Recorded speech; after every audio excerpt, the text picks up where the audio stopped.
Hello and welcome, everybody.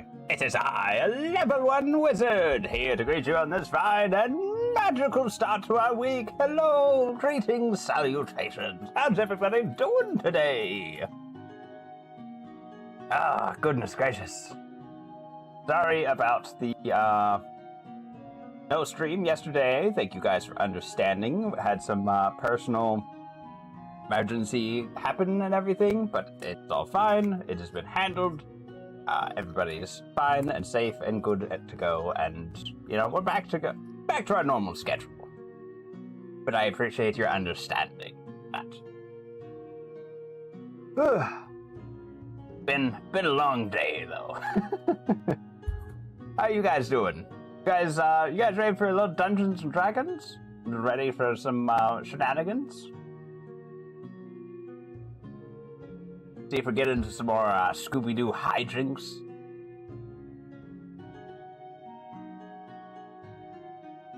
Yeah, I have been enjoying it, Curry. Thank you. I appreciate that. Yes. And I always appreciate when you can swing on by. Always good. Goodness. Well, I'm already having a brain fart, so I'm going to direct you guys on over to Unnamed Party number Sunday. And, yeah. Let's go hang out with the crew.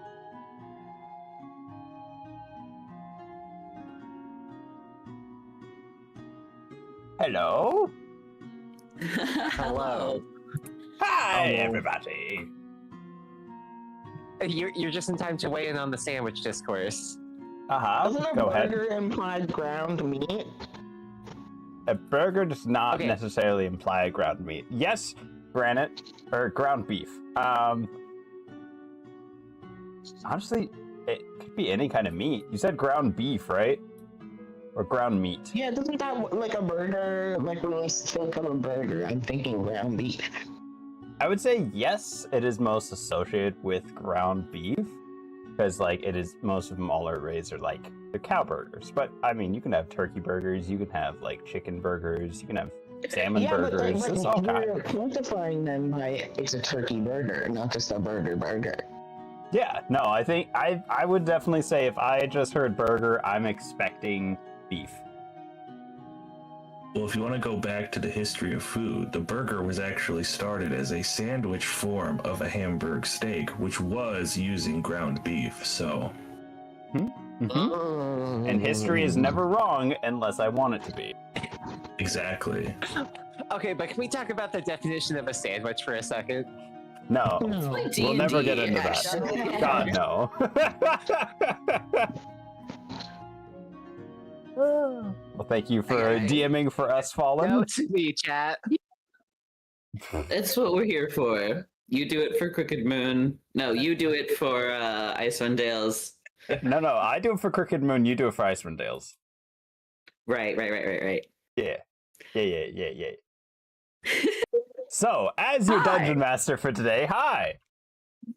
Welcome back to the Crooked Moon, everybody. When we last left off, we were still hanging out here in Wickermore Village inside of the township of Wickermore Hollow, and our party went on a little adventure. Is anyone prepared to give us the recap today? Preferably somebody who doesn't already have inspiration. Oh no, the crickets. Hold on, I haven't even pulled up my notes yet. I was going to say, P-Panther was chomping at the bit for it before we started. I was waiting. That's okay if you want to do it. Yeah, that's right. So I still have one. To crib from the notes we took right before when we were just waiting in chat, we were harassing the mayor, and we finished that up. Chuckles went to cure the Wii of its defects. I don't know why I phrased it like that. And we talked to Jeremiah. Nothing important happened there until we were all like, hey, we should all separately heist their way into the clock tower to look for clues about these murders. And apparently it was us versus rats. Dagam and Pestis are getting their friendship bracelets on. But we didn't find anything in the clock tower besides lots and lots of blood and probably high up on the walls and a scrap of corn husk. And apparently, Chuckles is not the first corn dolly to be in town recently. But Oddnocked is the only dog in town at the moment, because we did find out that there are no dogs in Wickermore Hollow. That felt really important, but it's probably never going to come up again. I have a sneaking suspicion when we were going over that part. I'm just like, this is never going to come up again.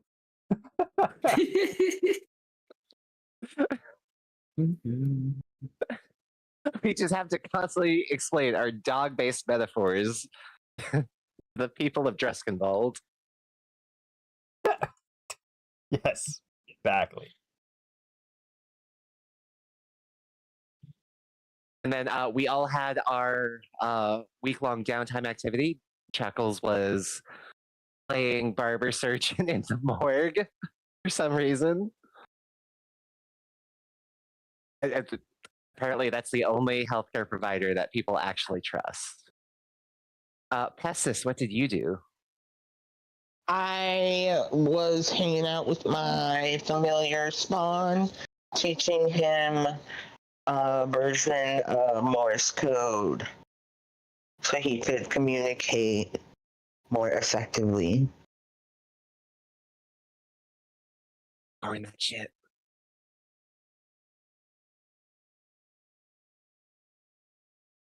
Hey, Panther, how about you? One.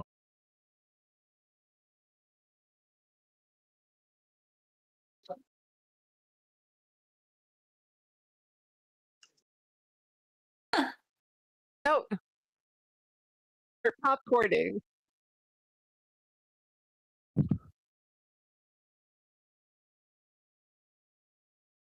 There, he met a cool new friend whose name I've forgotten. And they're art buddies now. Gaston DeRay.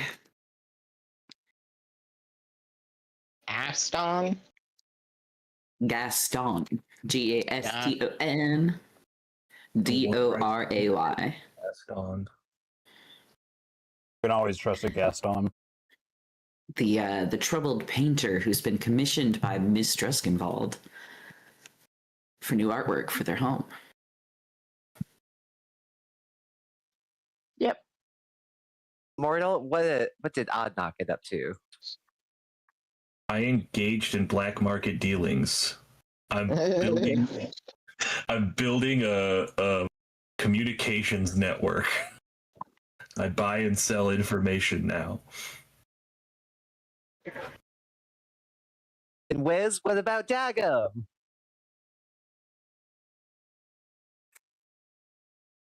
Well, besides putting a lot of rations in his mouth right before you asked, early thought Oddnock would be a little longer. That's everybody. I spent most of my time making more potions, trying to be helpful to the party that I almost killed, and even talked to a local apothecary and learned some more, like a new potion. Definitely remember to write down their name. Morgana, the apothecary. Names are an impediment to knowing each other's true identities. Oh, and Dagum's also really excited for the beef happening like today. Oh my god, the Yes. bee festival. We are a couple days into the week, and everybody has begun and set into motion the things that they want to work on during our downtime. And while we're here, I wanted to take a quick vote. Who all would be interested in taking part in the Festival of Bees? Absolutely. I would even encourage Yes, my yes, friends to Eric. put my name in. Here's some brief clarification on what participation. So, everybody who would like to be involved in this drawing needs to submit their name to Mayor Summerton. The names will be shuffled inside of his cap, and early morning in a day or so, a name will be drawn from the hat. Everyone will gather on the edge of the woods, and the lucky winner will be slathered in honey and sent to sprint throughout the woods and bring the bees back to the fields. I'm so down. Thanks. You know, this may come as a surprise, but I'm not very interested in that. There will What also is be wrong with all of a you? breakfast feast and a celebration waiting for the winner to get back to town.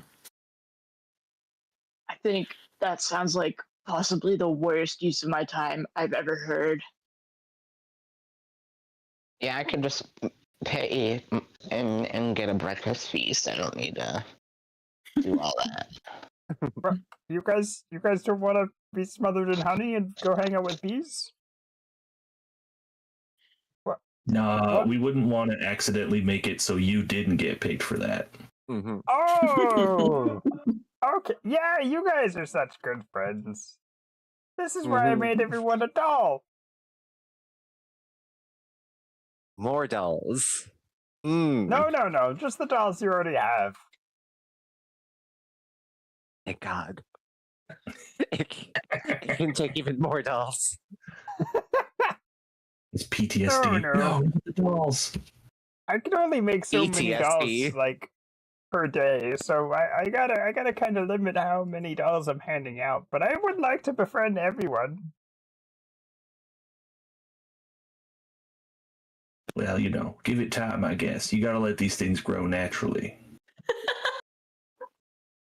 I mean, why let it grow naturally when you could just, like, I don't know, druid craft it bigger? Chat said PTSD.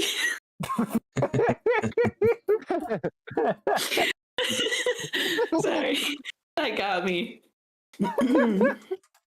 This is how I need character development. Sting me. Beautiful. Dagum, at some point while you are working on potions with Morgana, you manage to hop by the mayor, get your name submitted to them.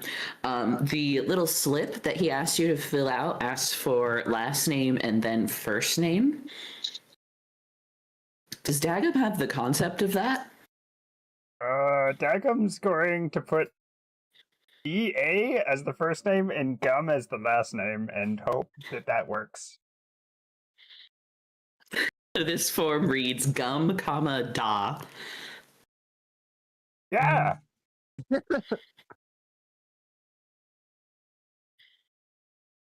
Okay, You know cool. what? Let's be honest. Dagum's gonna put that in the wrong order. Okay. First name Gum, last name Da, but it reads Dagum.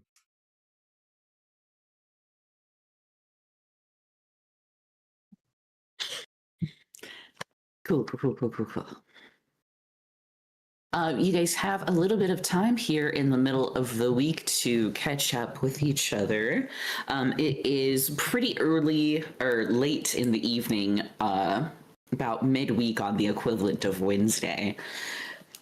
And you have all begun or set into motion the plans that you started at the beginning. Hey guys, so what do you think about those rumors about the clock tower that we've been hearing? Like, should we go investigate that? I need you to trust me on this one, Ravenwolf Blood Moon. You do not want to see what's in there. Wait, what? It's really bad. Wait, how? Did you guys like look through the window or something, or somebody told you? You know, I did some minor heisting, and you know, I've been gathering information, talking to contacts, and you know, I just need you to trust me on this one. The blood goes up to the ceiling. Freckles used me like a flashlight. That's pretty bad. Maybe we should avoid that. Anok, roll a d20 for me, actually.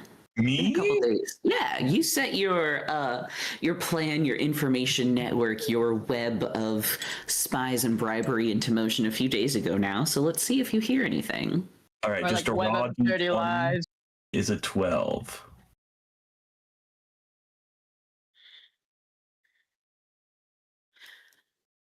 You have received a rumor from Baltus that a pair of suspected assassins have been spotted on their way into town, believed to be working for a cult of greed.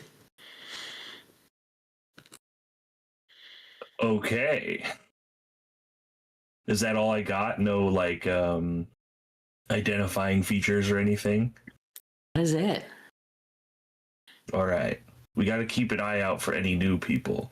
We've all gone around and introduced ourselves to every single person in town, right? And can definitely identify if a new person is coming.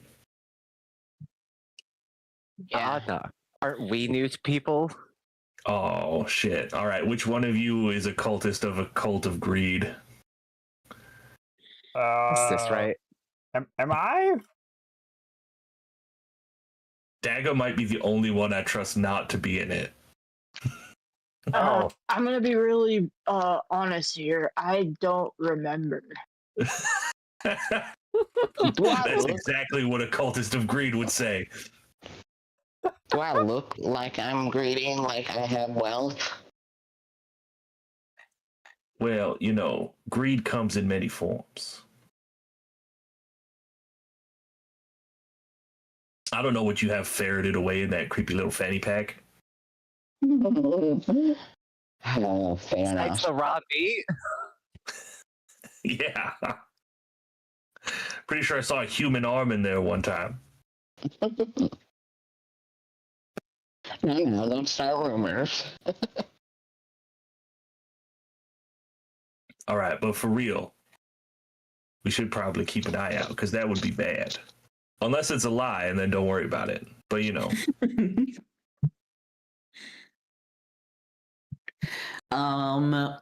Pestis, you have gotten a little bit closer to Civ of Harga's Meats the Butcher, where you get your supply, and have begun to notice an odd pattern of her behavior. Notably that her business is one of the first ones closed for the day before most people would even have time to close up their own shops and go shopping for their supper.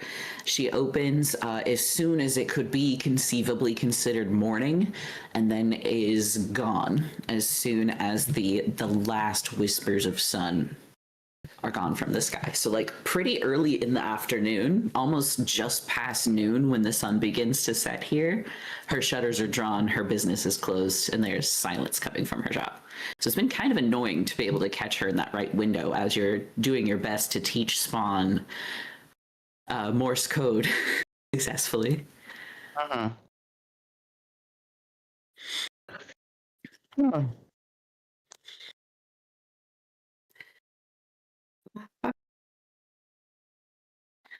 Would I notice anything, like any people coming by or anything weird as I go there every afternoon? Grab my bucket outside the door. Give me a little investigation.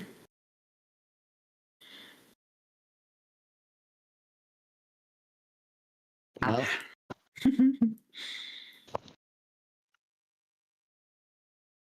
I don't think you're able to put much together on an 8. Much more than what I've already told you. wah.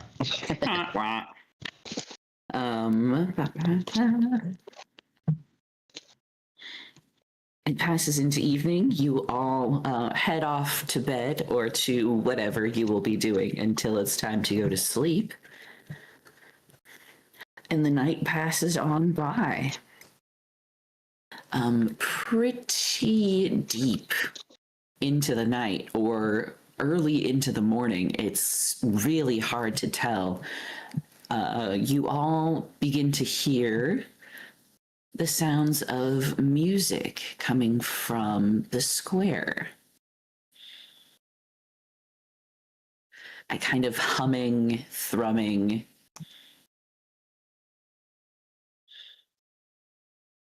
chanting music. Is it time for bees? And you think it may be time for bees. Oh, good. I barely even slept. All right. Well, I guess we should go before Dagum vibrates out of his own skin. I made everybody a soup too, if we want before the party. The light little soup to get us good for the run. You know, why don't you eat the soup since you're going to be the one running? You guys sure? I made it in my special cooking pot. I pull out the Is it cauldron honey soup, that Jacob? you guys all remember from the hag fight. Yeah, I'm good. Thank you, though. I just ate. Oh. Okay, yeah, you don't need too much. There's gonna be a lot of food and stuff at the party, they said.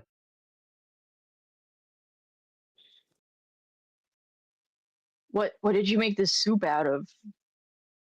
A lot of things I kind of just found around. I saw Awesome you cooking Fritos. it like all yesterday. You see it is mostly consisting of water and a single ration that has been like crumbled up and like just spread in the water. What kind of ration? Hold on, let me look at my options. What would Dagum?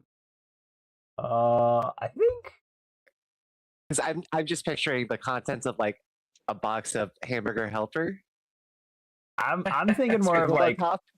a little bit of hardtack. I've just kind of like smushed up in my hands and like crumbled all into Even this water better. and just keep stirring.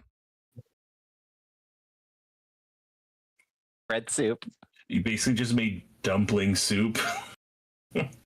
Yeah. Does anybody want some? No, I'm good. Oh. Okay. It doesn't need to eat, thankfully. Oh. It means, That's more for me. unfortunately. Grab the cauldron and just throw it back and try and chug the whole thing. He's carbo loading for the race against the bees. I get 6 temporary hit points. Woo! Wow. I'll need it for the bees. Wow,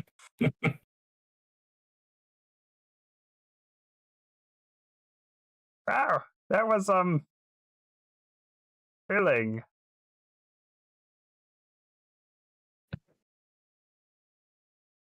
You feel a little too full for sprinting through the woods, but you're not going to let that get you down.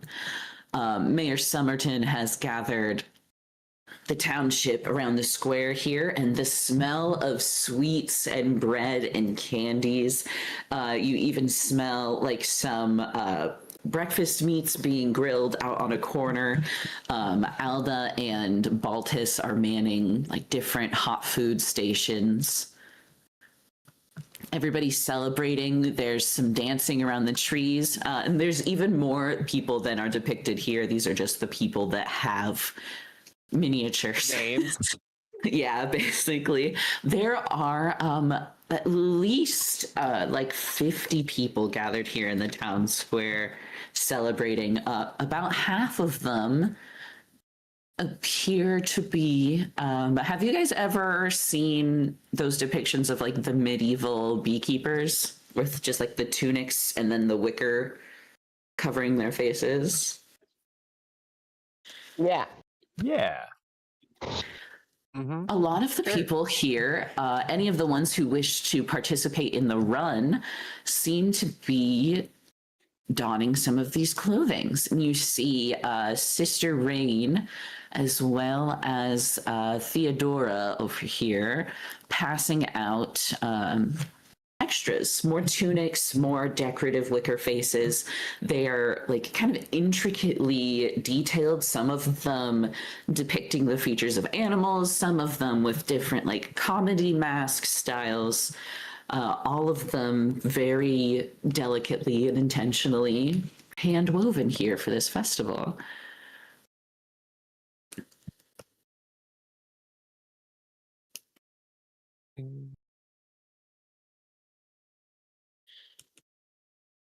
Sister Rain approaches you, Dagum, offering you out one of these tunics. She said, I think I heard that that you were participating, weren't you? Yeah, I'm so excited. I hope they pick me. Well, would you like some of this protective gear, just in No. case you get picked? Nah. Feel fine. Are you sure? Yeah, bees love me. She shrugs and like pats your shoulder. You are very brave. I hope you have fun. What? And she wanders off. Yeah, I wouldn't worry about that. Why would she say I'm brave? I just want to go hang out with some bees. I'm sure it's You know, nothing. It's probably because other people are scared of bees because they don't understand them. Oh, People are always afraid of things they don't understand. you're so right. Maybe I should come back in town with the bees still on me and like show them off how nice they are. Yeah, share the bees with everyone, Dagum. Yeah, I'm but then kind of how will they get to the fields like they're supposed to go? Oh yeah, I do want to make sure they get a lot of flowers and pollen and delicious. They could make more honey. If Yeah. they do. You probably just have to let them, learn the majesty of the bees on their own time. And You're Okay, like, please, yeah. God, I don't want bees in my bones. it's definitely just not because I don't want to be around the bees. Oh, I that's think good. Odnok Crazy. scared How of could you bees, suggest Dagum. such a thing? You should introduce the bees to him. So they'll be nice. If I could find a couple extra bees, maybe I'll bring some by. And, then we'll run them back out to the field later. We'll see. We'll play it by ear. Huh? Get it? I look at Chuckles. I don't have Yeah, Ear? sure. Is Ear? ear of corn? Corn? Yes, ear half corn. Corn half ear too. Chuckles, Blinks one eye at a time at you. can you roll a little vibe check for me? A general vibe check, either perception or insight, please. Oh boy.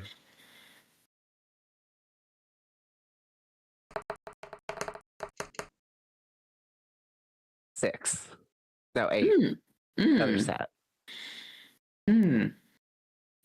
Just out of the corner of your eye, it seems like every time you turn to mingle in the crowd, somebody's eyes are looking away from your direction. Like, very coincidentally, nobody's making eye contact with you in this place.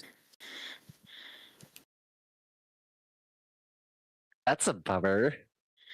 It's gonna.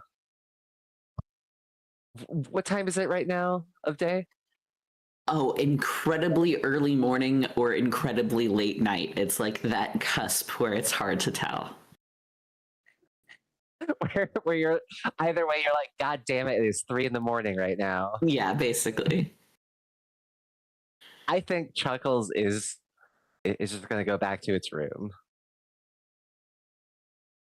Right on.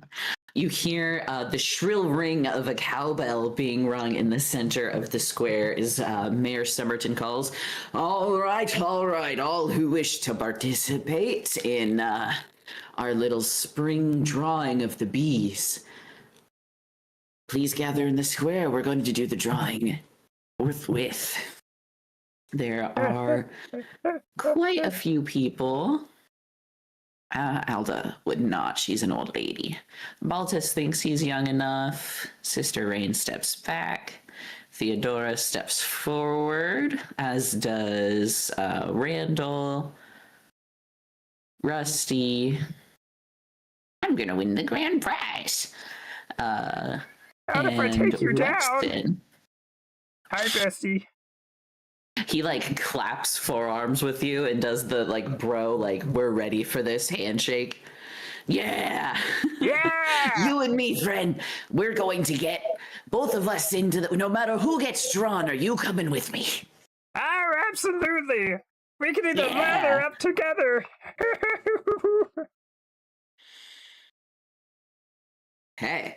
Drum roll. Daggum, would you roll a damn. Let's go with a D10 for me, please. Sure thing. Lucky number 4. Okay. No, stop it. Clear. Fun trick. You can call any number lucky and hope for the best.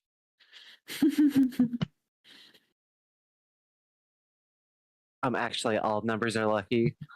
It's not to everyone. Okay. He pulls Randall Summerton.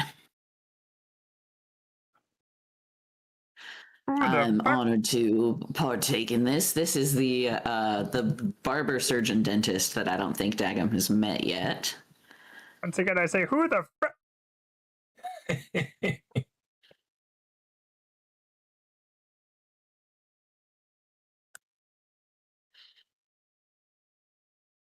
I legit don't know what I'm Take doing. away the only thing that mattered in life to me.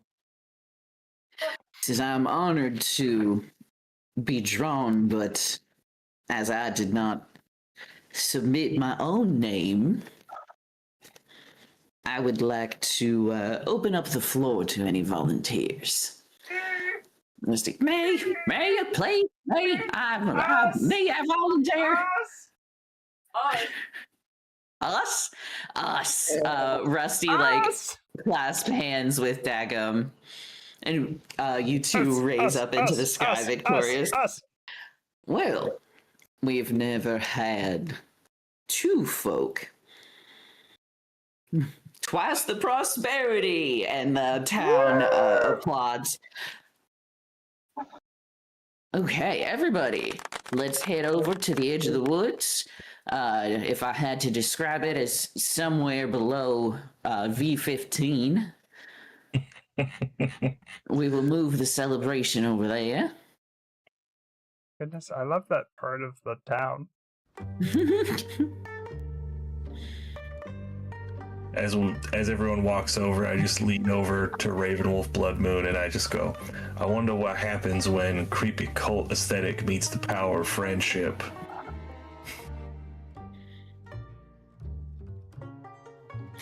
Rusty and Daggum, you all have been tasked with the sacred honor of returning the bees to our fields after their cold slumber within the woods. Do you understand the weight of the task that has been placed upon you? Kinda. You just grin on his face, so. very excited.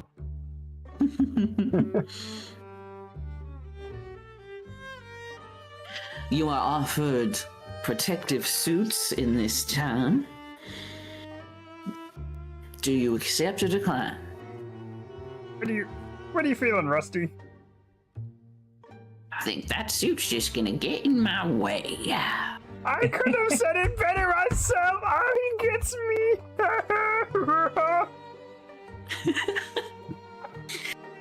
Well, should anything happen to you, well, you perform this task for our village.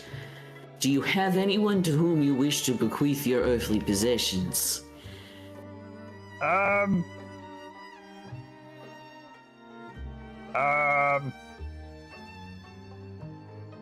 Knox waving at him from the crowd.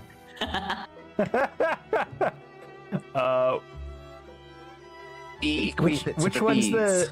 Oh God, who's the guy who like watched my animals and they all died in his care? What's his name again, TM? Mariana is not present at this festival, but it was Mariana. Mariana. Understood. Interesting choice, but very noble of you to want to return your belongings to our fine town. He claps you on the shoulder and presents a ring of woven flowers and herbs around your neck. Continues on to Rusty. Rusty, I know you ain't got nothing, but is there anything you wish to declare before it is your turn to perform your duties for this village? He goes, I'm just doing this for the honey. He also gets a wreath. Oh, man. A man of the people. A few of the older members of the town also come through and bestow you with these beautiful, fragrant, heavy wreaths. And it gets to the point where they're stacked so high up on your neck, you're having to crane your head to peer over the top of them. And this can't possibly be safe for sprinting through the woods, but it smells really good. I see nothing wrong here. All right. It'll be great. Bring out the honey, and Sister Rain and a young man you have not met before, Mr. Weston, present forth a large, like, oaken barrel just spilling over with honey. And the sister goes, I can help you step into it, or we can go get the pans and just kind of, like, pour it over you. How big is this barrel? It is a large wine barrel, like the kind that come up to a person's rib cage and are twice as around as the average person. It would easily sink you. Might be really, really, like quicksand. Like if you try to pull yourself out, you'll rip your ankles off. I think Dagum's gonna kind of walk up to the barrel and just try and get as much of his body in, going head first, just straight down. No. And that's how he died, drowned. By the time you have submerged like your chin and you're trying to push your shoulders into it, there's so much resistance. Please give me a strength saving throw to pull yourself back out.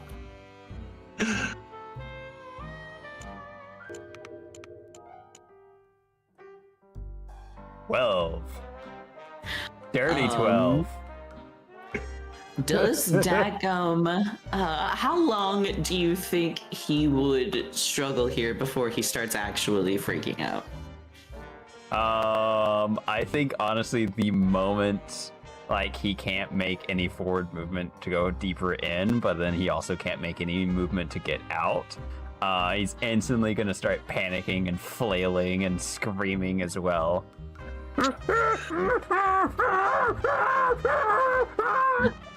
You immediately feel hands swarm you from all directions, assisting to slowly pull you up and out of the the honey barrel. Randall is like desperately scraping fistfuls of honey away from your face to clear out a spot so that you can breathe. He grabs you by your shoulders. God damn it, man! Why would you do this? I was trying to get covered in honey, and then I got panicked, and I tried to drink as much honey as I could, and my tummy hurt now. When he put his hand in, I thought he was going to be strong enough to pull himself out, and then he couldn't pull himself. Sister Rain is freaking out a little bit. She's got like honey all the way up to her elbows. Her like beautiful white bell sleeves ruined. And Weston, the young man, is also scraping like globules of honey off of his very nice jacket. Well, this is perhaps a first for this festival, but we can't admonish the young man's enthusiasm. Oh, thank you. Hear that, Rusty? They think you're young. I think you two are peas in a pod.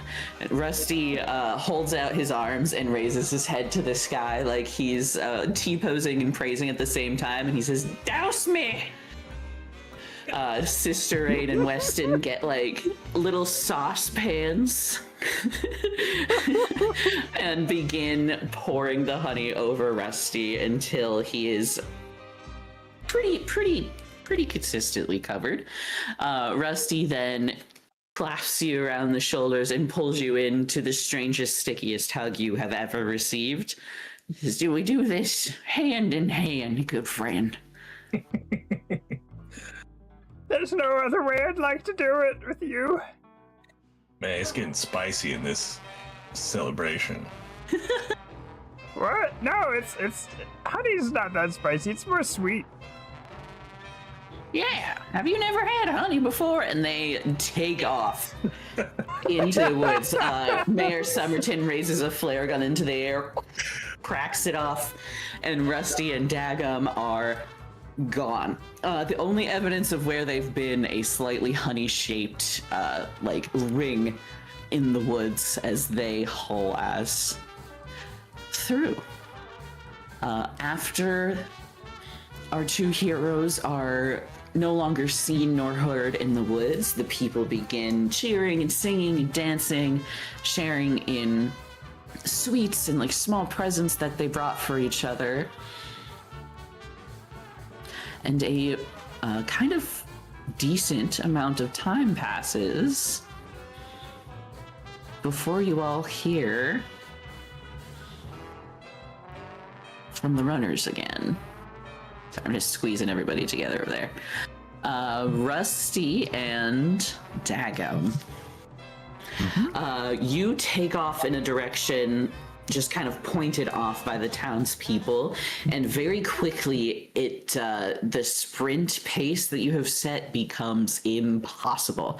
The thistle and the underbrush begins to cling to you. You feel scrapes and tears as thorns and brambles rip away at you guys, and you are very quickly halted to a kind of slow and clumsy clamber over the underbrush of this dense wood. But very soon, sooner than you expected, you begin to hear it. That low hum, that warm buzz, the temperature actually begins to climb as you get closer to the hive. The forest floor beneath your feet, squishy and mossy, now sticky and heavy. And then you look up, Rusty's jaw agape as he points to something just through a clearing ahead.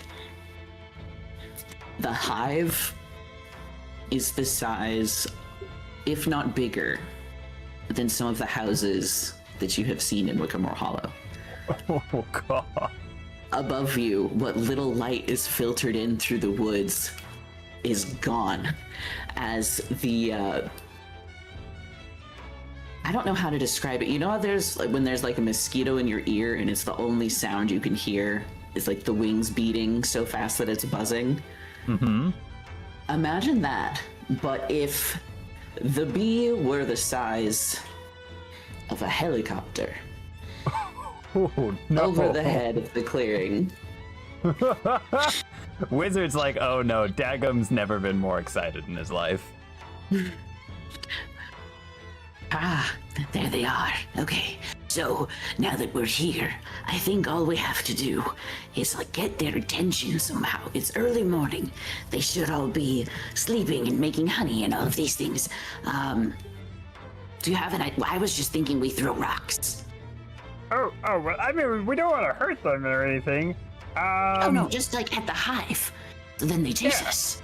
Yeah, hold on.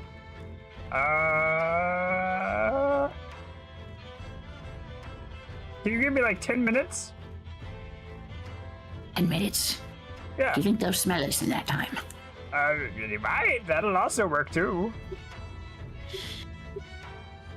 Okay, yeah, 10 minutes.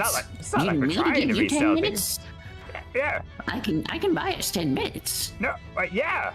Yeah. Just 10 minutes. Okay, and he takes off clumsily into the clearing, begins walking towards the beehive, but sticking far enough away from it, he's like looking in the tree underneath it for a sufficiently long stick. Oh yeah, these two would not clock that they've had a misunderstanding. On a 3. I'm scared. You feel the change in atmosphere before you can really see what happens, whatever you're focusing on for these 10 minutes. You hear Rusty kind of trip and stumble into a small puddle of honey on the ground that has leaked from this massive hive and get a little bit stuck. He begins, drat, dang it, shoot. He loses his tunic. He very quickly loses his trousers. His shoes are stuck in the honey, and he's climbing out of it. All of the wreaths of flowers and herbs that you guys have been given are left behind, and overhead the pauses and settles over top of you, as you know Rusty has been made. Oh. You know what?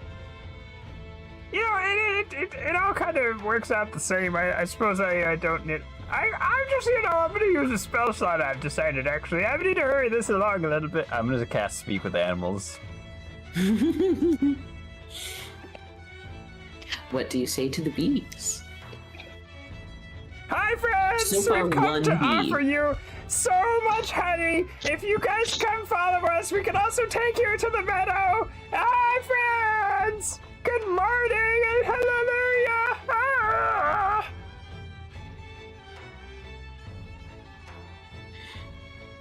Rusty attempts to mimic the buzzing and humming noises that you're making to communicate with the bee right now. I didn't know you knew Randall's speech too.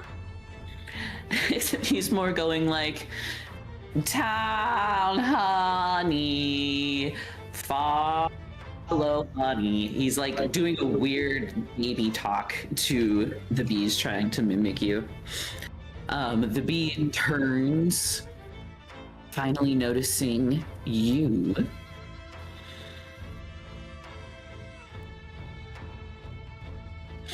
It begins to do a little a shimmy and a hop back and forth that you interpret to mean, yeah, I'll follow you. Should I get my bros?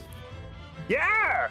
Honestly, yeah, if you all want to come along, it'll be a great time. We're going to take you guys to the meadow. It's going to be so many flowers. We're going to all have just a great time. I can't wait. Are you guys ready?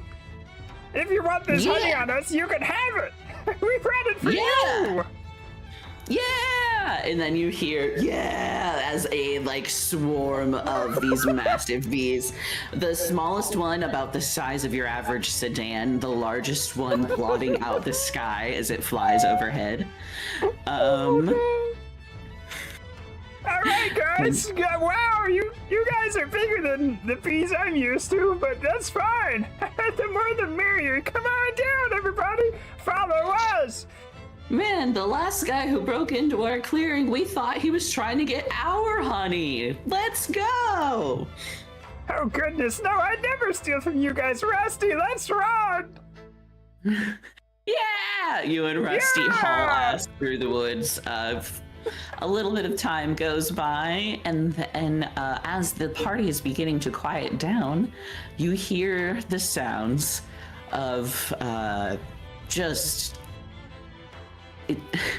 how do you describe giant bees? You hear giant bees breaking their way through the woods. There's the sound of branches being shoved out of the way. You see some of them choose to break through the canopy of this dense forest and hover over top instead of fighting their way through the branches and the tendrils of the reaching and creeping woods.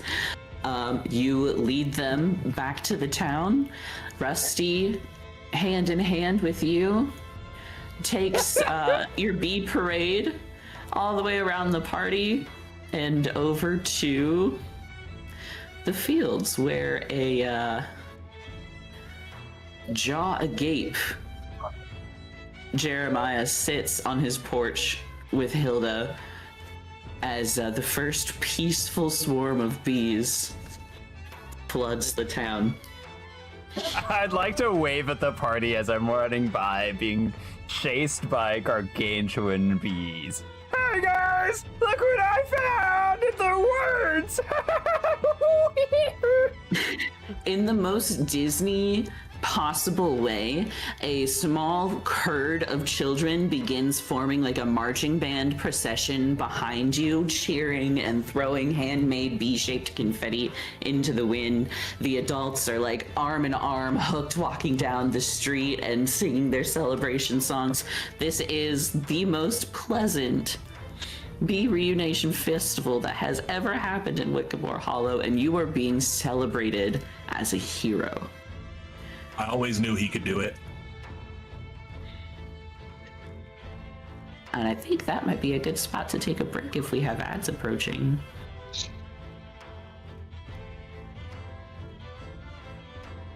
If... Do you want me to take a short break here, or should I snooze them? Yeah, no, we can take a short break. I think that's a great spot. Sounds You good. did it. You crazy son of a bitch. You did it. It's like flailing in his Speak with stare. animals is clutch. It's so clutch. Oh, and yes, I am absolutely acting a lot of this the movements and exasperated running and other things IRL. Hell yeah. All right, we'll take a short little 3-minute break, run some ads, do a little self-care, and come back and get into the Bee Festival.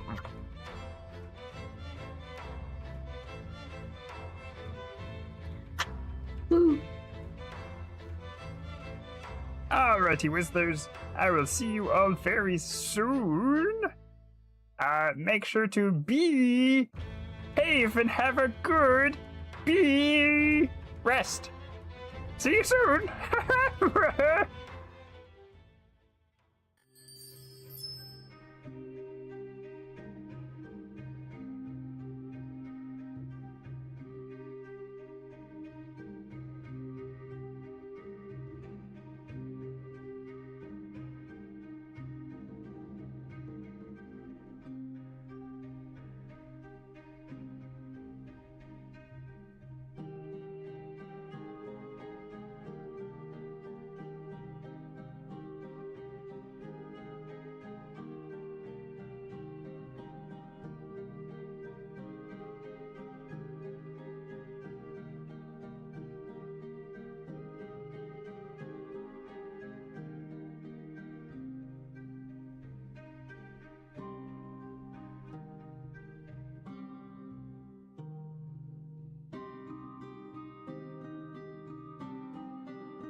Always. Hello and your own welcome campaign, back, everybody. Hope you use this time Hello. wisely and do a little self-care and are ready to hop back into some bee fun.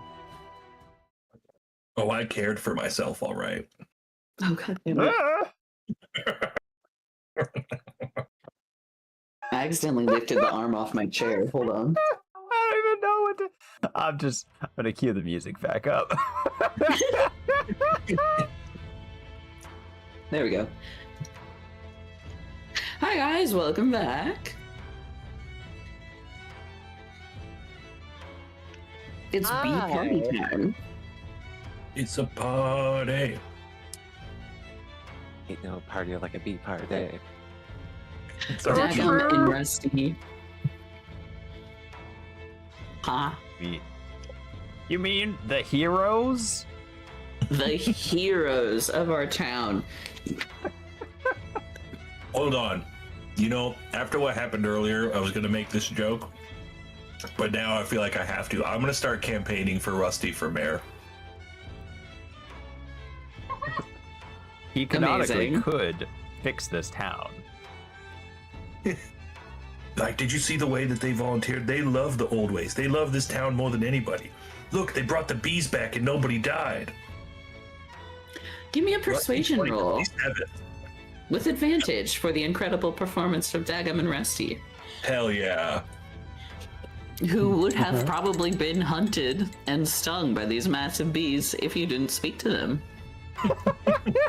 On an 18. You know what?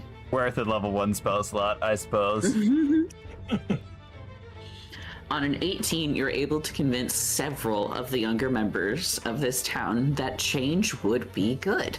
A lot of people have witnessed the debacle in town square of the mayor denying to aid or do anything about the horrible grain situation, and watched you guys bring something good back from that. I think you do have some weight pulling this town. You do end up being overheard by Mayor Somerton, who, well, there isn't even an election coming up in some time, so we have nothing to worry about there. Meh. I already have his campaign slogan, Ol' Rusty. It's time for something new.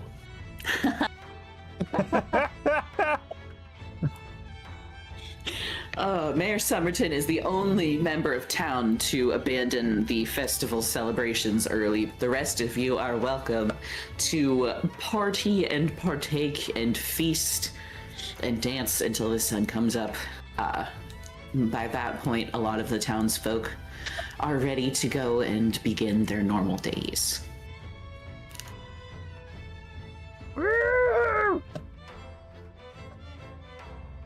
Good job, Dagum. I knew you wouldn't die.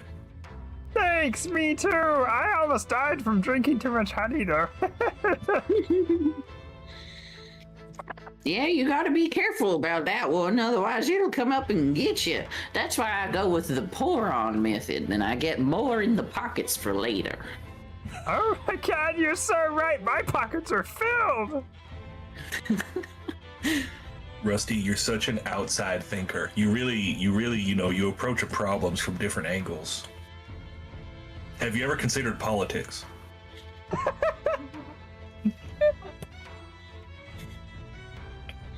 Politics? Why do I care who the ticks want to hang out with? You know, and this kind of wordplay is going to play really well during the debate. Hold on to that. Okay. If the ticks want to be poly, I don't see what the problem is. Yeah, exactly. I'm fine with it. Look, progressive marriage opportunities. Listen, Rusty, you're going all the way to the top.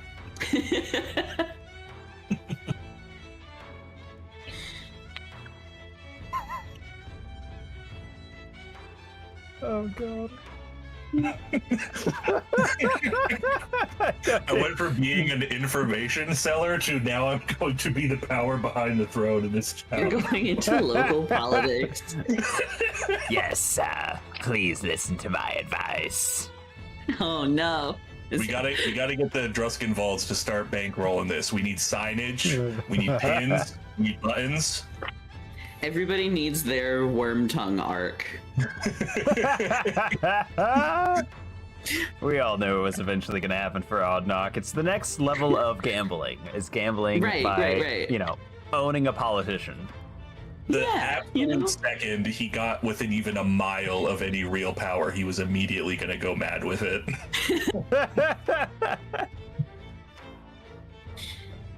Oh, God. Ugh. It's great. Later on in the day, Dagum and Rusty, you see a small series of hand-drawn posters go up around the town, kind of just celebrating you as heroes of the Festival of the Bees. Would Dagum prefer it if the posters were like an accurate depiction of him, or if it was more like cartoony, dramatic? I would say probably cartoony dramatic.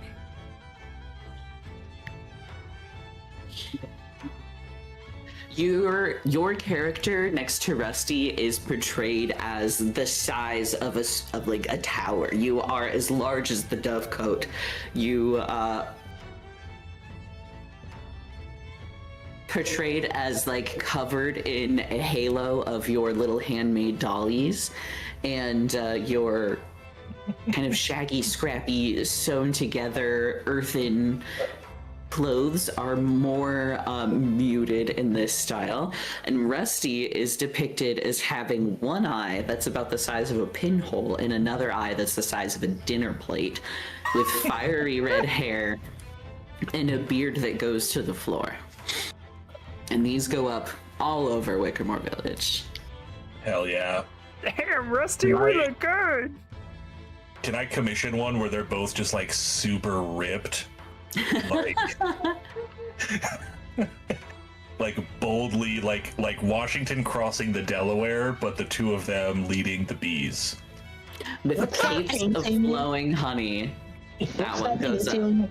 When they're pointing at God or whatever, I want one of them.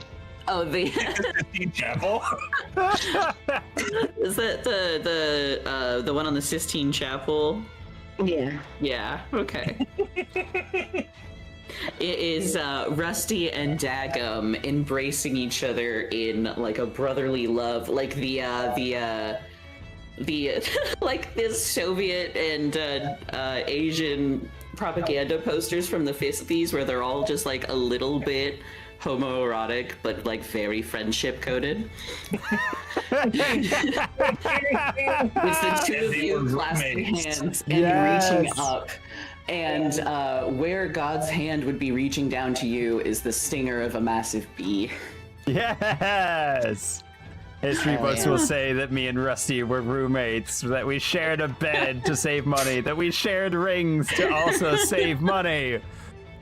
Yeah. This is going to play really well with the 45 plus crowd. Hell yeah.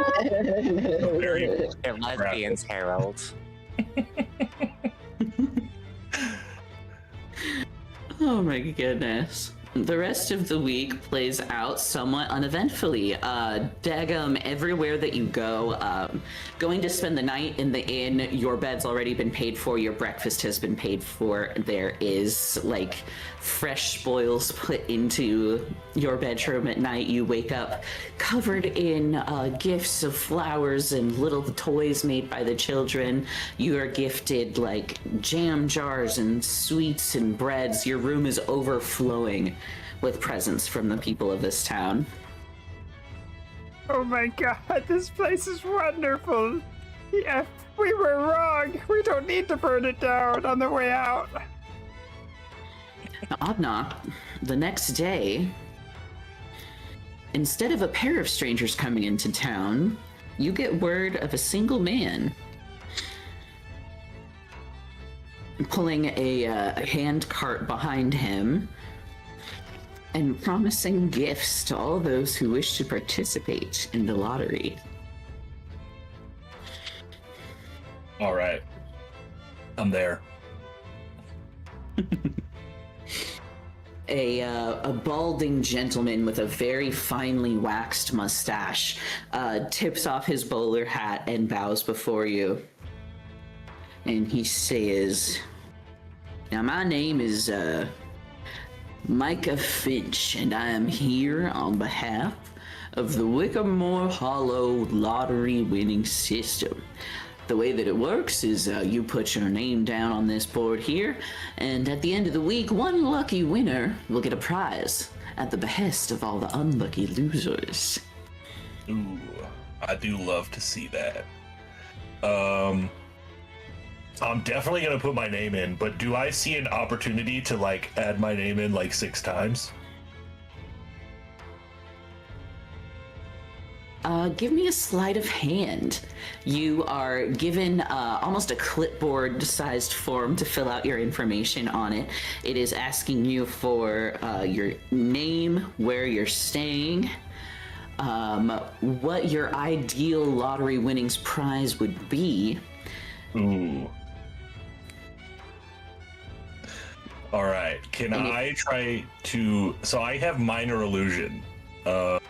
Can I try to basically like make it sound like something's happening behind him, so I can try to like just sneak just like one extra submission in? Absolutely. Give me a little sleight of hand or a little performance. Ooh, which one of these is going to be better? Surprisingly, sleight of hand is better. And since using your spell, you can roll with advantage here. Giving yourself the help action. The rogue is surprised that he has higher dex than charisma. That's another 18.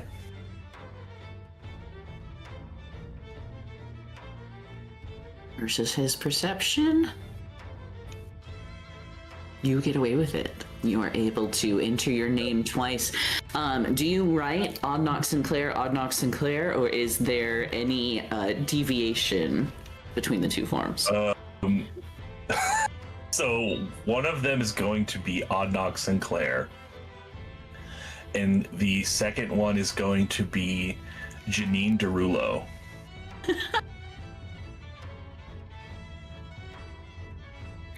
Got it. The last question on this little form gives you slight pause, and it asks you to name one thing you would be unwilling to give up. Ooh. That is a tough one. On the Odd Knock Sinclair one, they're going to put their lucky deck, which is their deck of cards. And then on Janine Derulo, they're going to say my hat. Okay. Lucky cards. Janine Derulo. My hat. Right. The rest of you, as you're going about your week, spot this gentleman pulling his cart, wandering throughout town a couple separate times. Would anybody else like to enter into the lottery?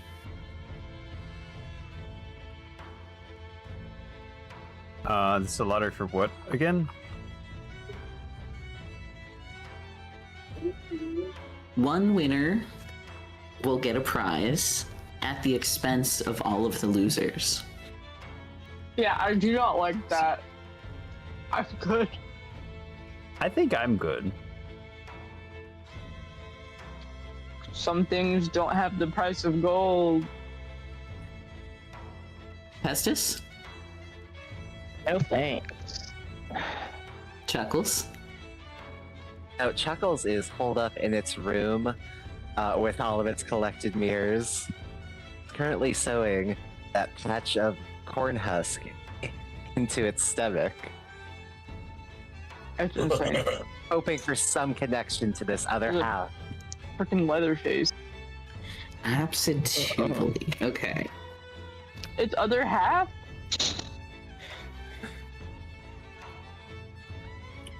And I thought I pulled the lover's card. That's the person. This is just the body.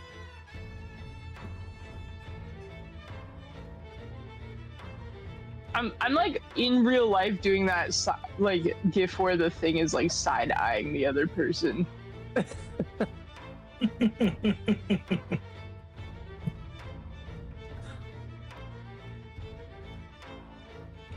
Oh, is there not a question there?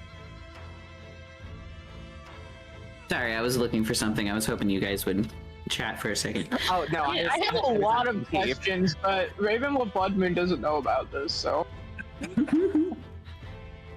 I'll be honest, I asked 0 questions. I just heard lottery and was like, up there. Yeah, the lottery sounds sus. I'm good. I just finished getting all my notes sorted. Nice. Good job. I'm proud of you. Proud of you. Yes. Chuckles. Yes. Your collection of purchased and borrowed mirrors. As you attach this piece of corn husk to yourself, you catch a glimpse of yourself out of the corner of your eye, where the angle is just wrong.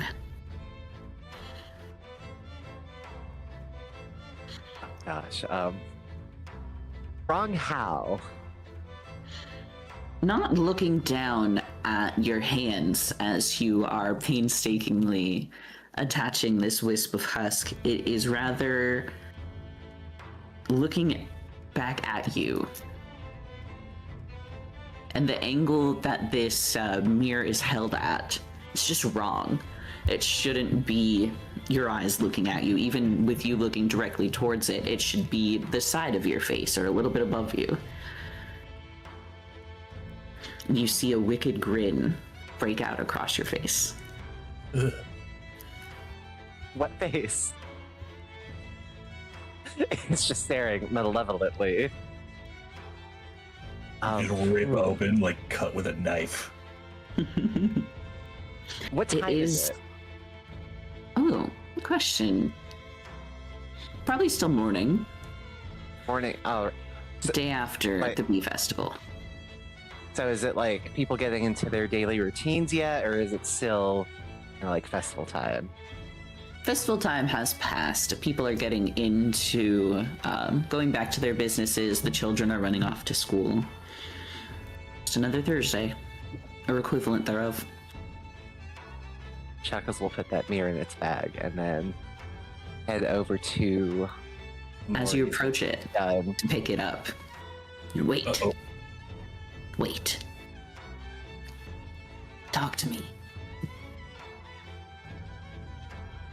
It has nothing to. It has nothing to say to you right now. Why do you keep looking for us then? You did all There's this an us.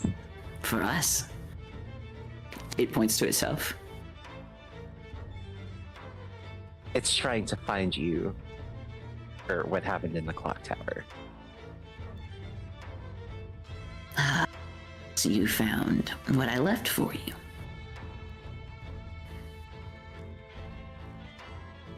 Left behind intentionally.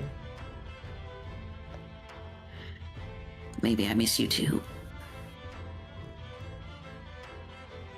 Chuckles will immediately flip the mirror over and is like, changes its mind and leaves it there all day.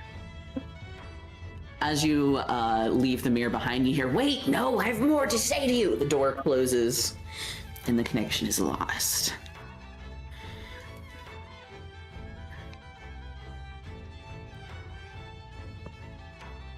Standing in the hallway outside of your room is Phineas Trout, the school teacher, with a stack of books in his hands.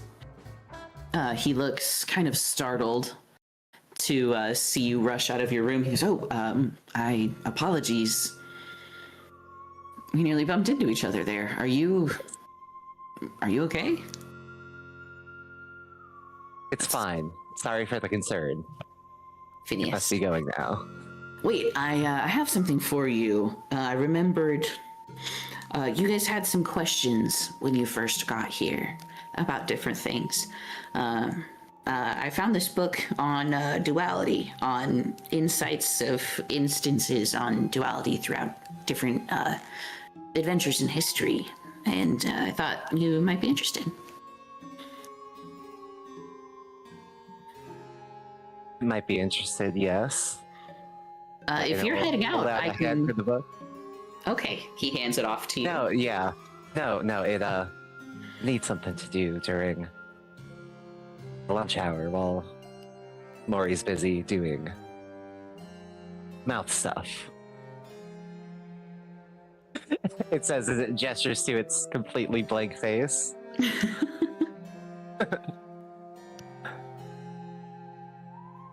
Thanks you.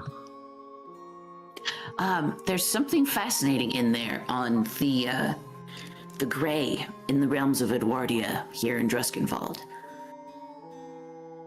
Might help, might not, but it might help. Edwardia, you say? Yeah, it's a province, kind of far in the north.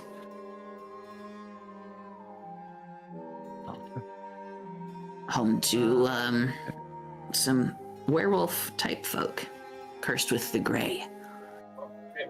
It's fascinating. What is the gray? It's not familiar. It is the name, the like personification of the werewolf curse that they kind of gave to it. It's also referred to as the fog that surrounds Edwardia and the energy that courses through it. They've made some incredible scientific advances over in Edwardia recently that are almost outshining the realms that of Bubonia and their scientists. It's I guess it's a metaphor for power and energy, but it's also physically the curse. It's strange. It's interesting. You should read on it. It certainly will. And it'll awkwardly take the pearlescent brush that it took from the manor up on the hill and press it into its hand as thanks before just fucking booking it. Oh, okay, bye. He continues walking Good day. down the hall, Avian. And I'm sorry, what was his name? That is Phineas Trout.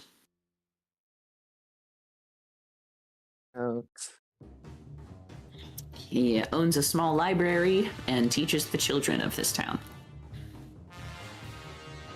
Right.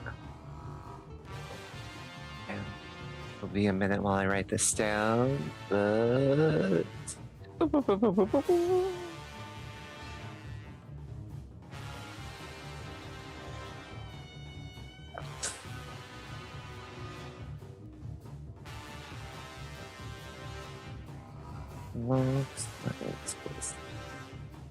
And what? So the gray / the fog was connected to duality. Yes, it is both the curse of the werewolves and the energy that they're using to advance themselves, and the fog that surrounds the city. It is. So there's duality in the term. Yes. That they use. Okay.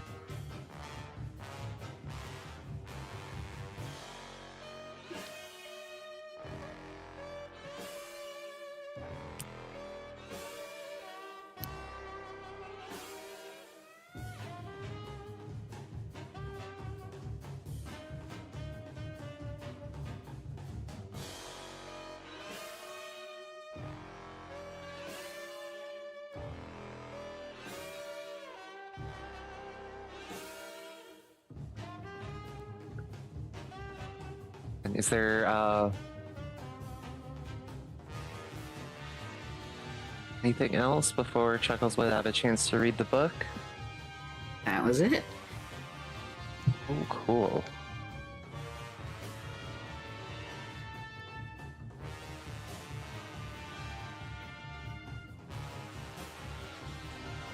Right, so yeah, Chuckles just heads into the mortuary and greets Maury and just tries to get right into work.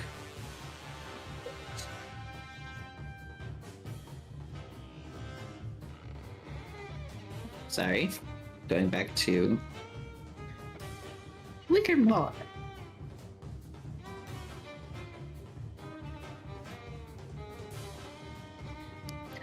Unless there's anything that anybody would particularly like to investigate in this time, the rest of the week passes quite peacefully, quietly. There's little information, little change within the town. The hubbub and the celebration from the Bee Festival dies down. And then as we approach the very end of the week, beautiful Sunday morning, the stranger in the courtyard sets up his small cart. He opens it up, and the inside is like a small stage. Oh, that's dope. In the middle of town, like a puppet stage.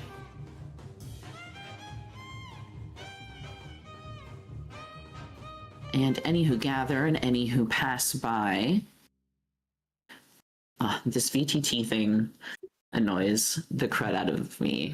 What do you mean I can't select and move the map at the same time?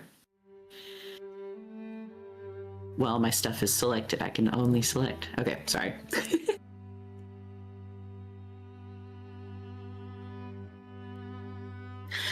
Any who have entered their name in the lottery appear as small puppets dancing around on this stage. Seemingly controlled by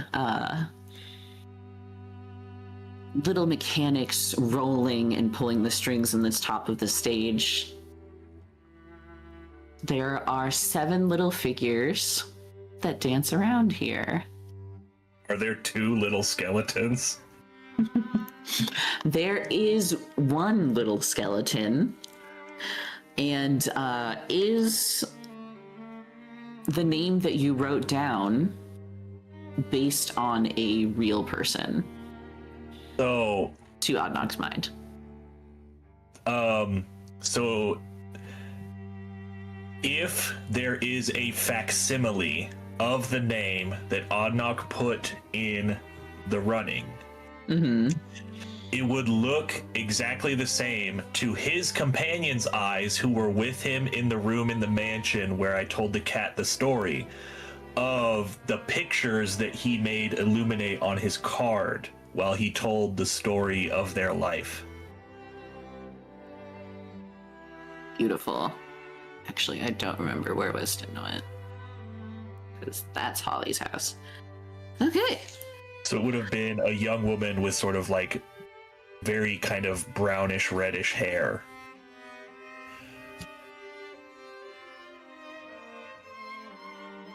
And that is what you see on the stage here. Except it's a little bit off. It's got the idea of the character, right? But there's not as much detail as there is on the rest of the pieces that are dancing on this stage.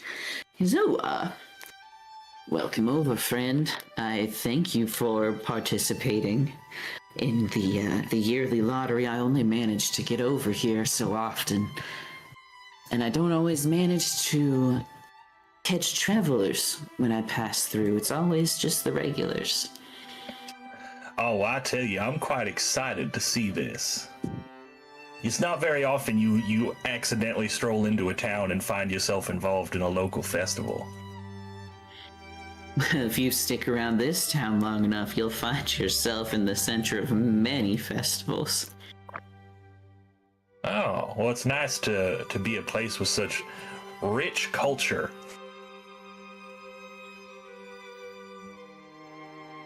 I'm excited to see what the prize is this time, whenever the winner is chosen. So you don't even know what the prizes are?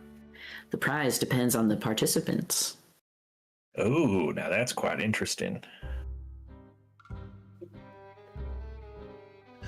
As I'm talking with this dude, can I look around? Because I, as the player, am just now realizing I have done nothing with the information that was given to me about cultists in the town. So between the Beef Festival, yeah. So between the Beef Festival and this festival, do we have kind of a rough idea of who the town regulars are? Because he does specifically say usually it's just the regulars that participate in the lottery. So can I try to look for people that are maybe like distinctly looking to not be noticed? Essentially, I'm like engaging in counter espionage. Absolutely. Give me a investigation. No, perception. As they're trying to hide, so they would be rolling their stuff. Perception. Perception. Dang it. Oof. That's a big 5. I'm too busy like looking at the puppet version of yeah, I just like oh no, I'm about to get caught bad, aren't I?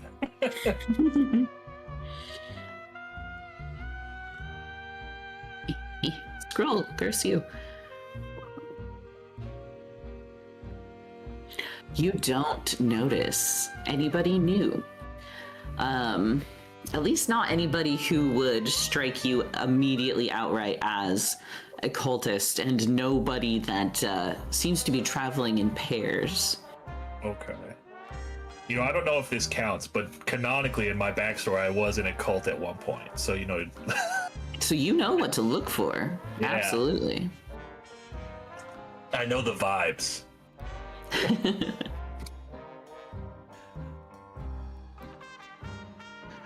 All right. Well, I think I'm about to pull this lever here, and then the winner of our lottery here will be the last one left standing. Oh boy.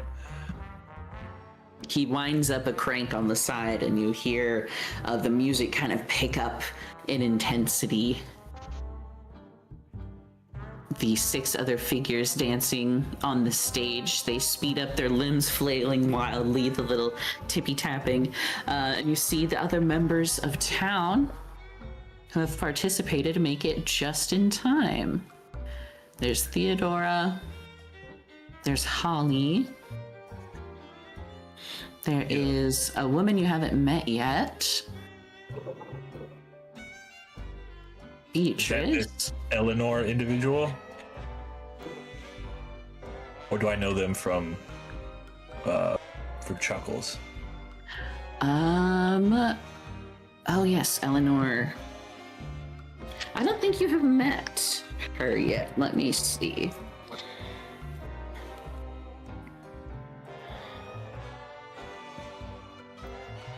Nope, you have not met her, but she would introduce herself if she noticed you staring. I just tip my hat. She nods kind of curtly to you and holds out her hand for you to shake. She says, Eleanor, hailing. At your service. Oh, well, mighty fine pleasure to meet you, Eleanor. My name's Ardnock Sinclair. What brings you to this fine festival today? Are you a participant? I am. I find, 1 year I've participated, I managed to acquire a rare antique for my collection. Oh, that's quite interesting. Are you a collector of antiquities? In fact, I am. Ooh, I especially love rare books. Ooh, well, that's mighty interesting. I don't suppose that you allow the public to peruse this collection. I can be swayed. Well, I must admit, I would be mighty interested in getting a view of it. I will be honest, I never allow the loan of books beyond my 4 walls. You may read them in my home. Well, that's very kind of you. Perhaps when this is over, maybe we can speak some more. Lovely. Pleasure to meet you. And you as well. don't think. I think Gaston would participate. 1, 2, 3, 4, 5.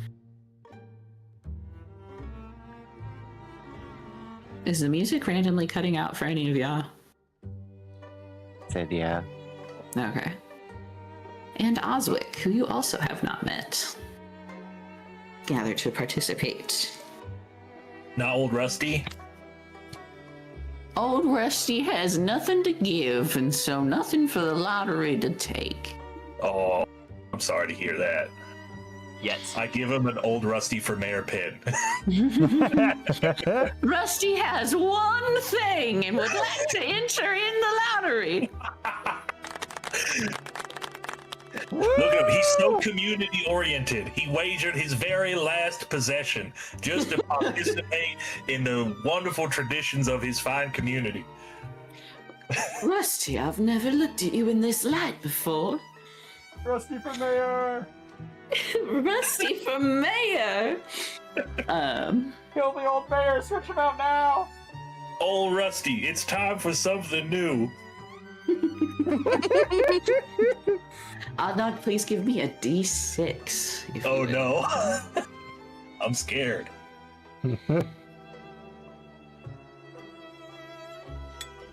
That's a 4. Wow. 2 characters, two puppets drop on the stage, their strings seemingly cut from high above, and you see Holly and Beatrice kind of crumple to their knees a little bit. They look as if something heavy has just been like launched onto their shoulders. Oswick and Theodora help Beatrice to her feet, and Gaston looks down at Holly. That leaves just 4. Odnok is so happy they don't have sweat glands anymore because it would be so obvious. Please roll a d4 for me, Adnan. Oh no.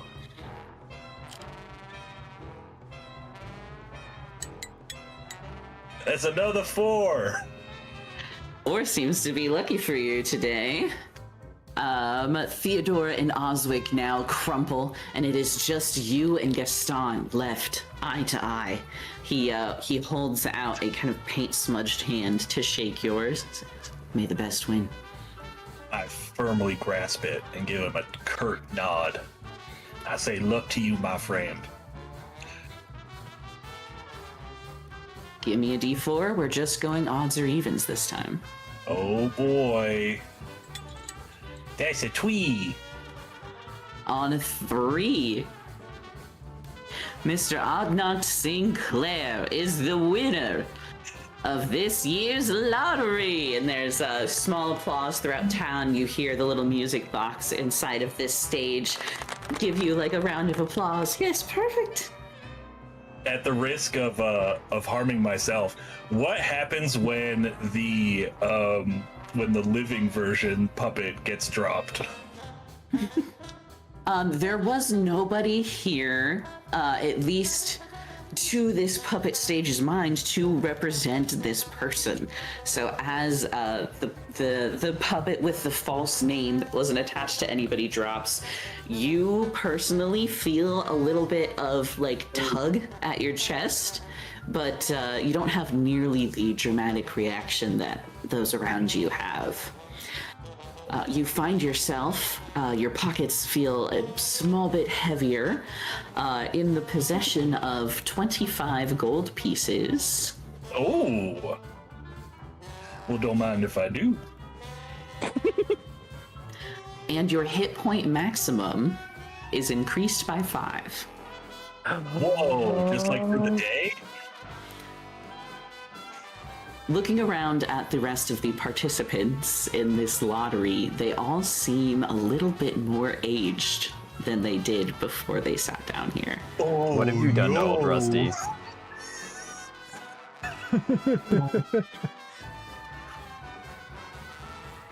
And you feel fresh as a spring chicken. Oh, I do feel kind of guilty about that, but not as much as I probably should. Holly picks herself up and dusts off her skirt. She says, It's fine. I haven't won yet, and it's not like anyone in my family makes it past 30 anyways. What's a few less months? Hey, it's not the quantity of laugh, but the quality of laugh. Go out and have fun, and I give her 5 gold pieces. Wow. Thank you.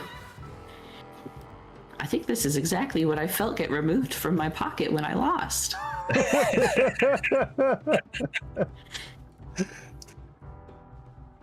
Well, to next year then. And Eleanor, I don't remember where her house is, but I'm putting her back there for now. All right, she's off screen. She could be anywhere.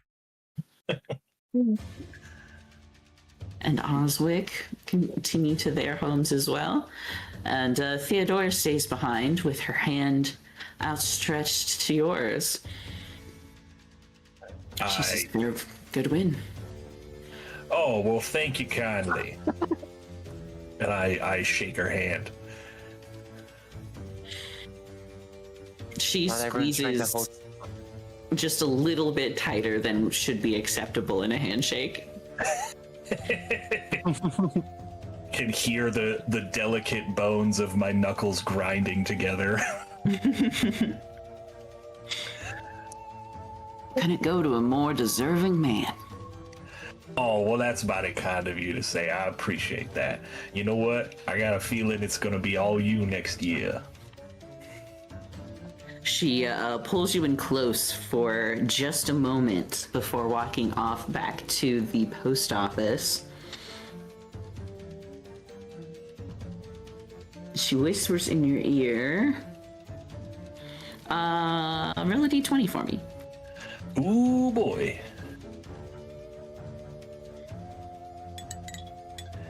The dice are 15.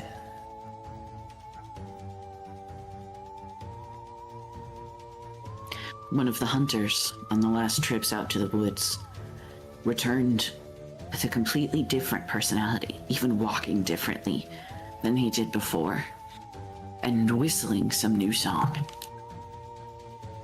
I don't say anything about what she said, but as she goes, I grasp her hand with my other hand, do like that two-handed handshake, and I pocket her another 5 gold. She winks at you, but then is still somewhat glaring as she returns to the post office. I mean, I did fucking leech some of her life, but you know what? I always pay for my information. You got to keep your informants happy, otherwise they start lying to you.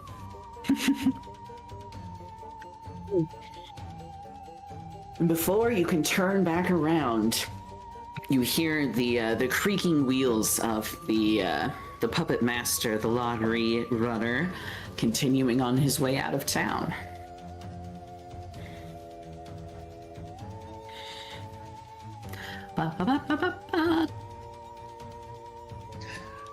I would briefly consider running them down, but then I think about how close I just got to being caught as a cheater and decide to just, go my own way.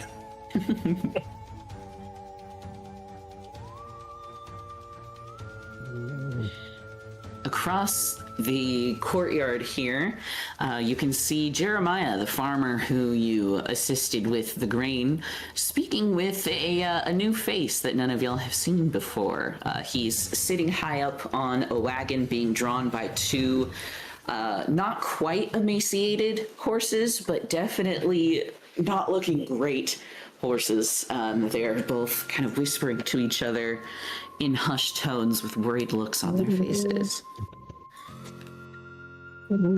Sort of meander over and see what's going on. Just about everyone's in the courtyard here. Anybody who wishes to eavesdrop can hear old Jericho. He's been missing in, I think, the town. The town's really worse off for it. I've never seen everyone jump down each other's throats like that before.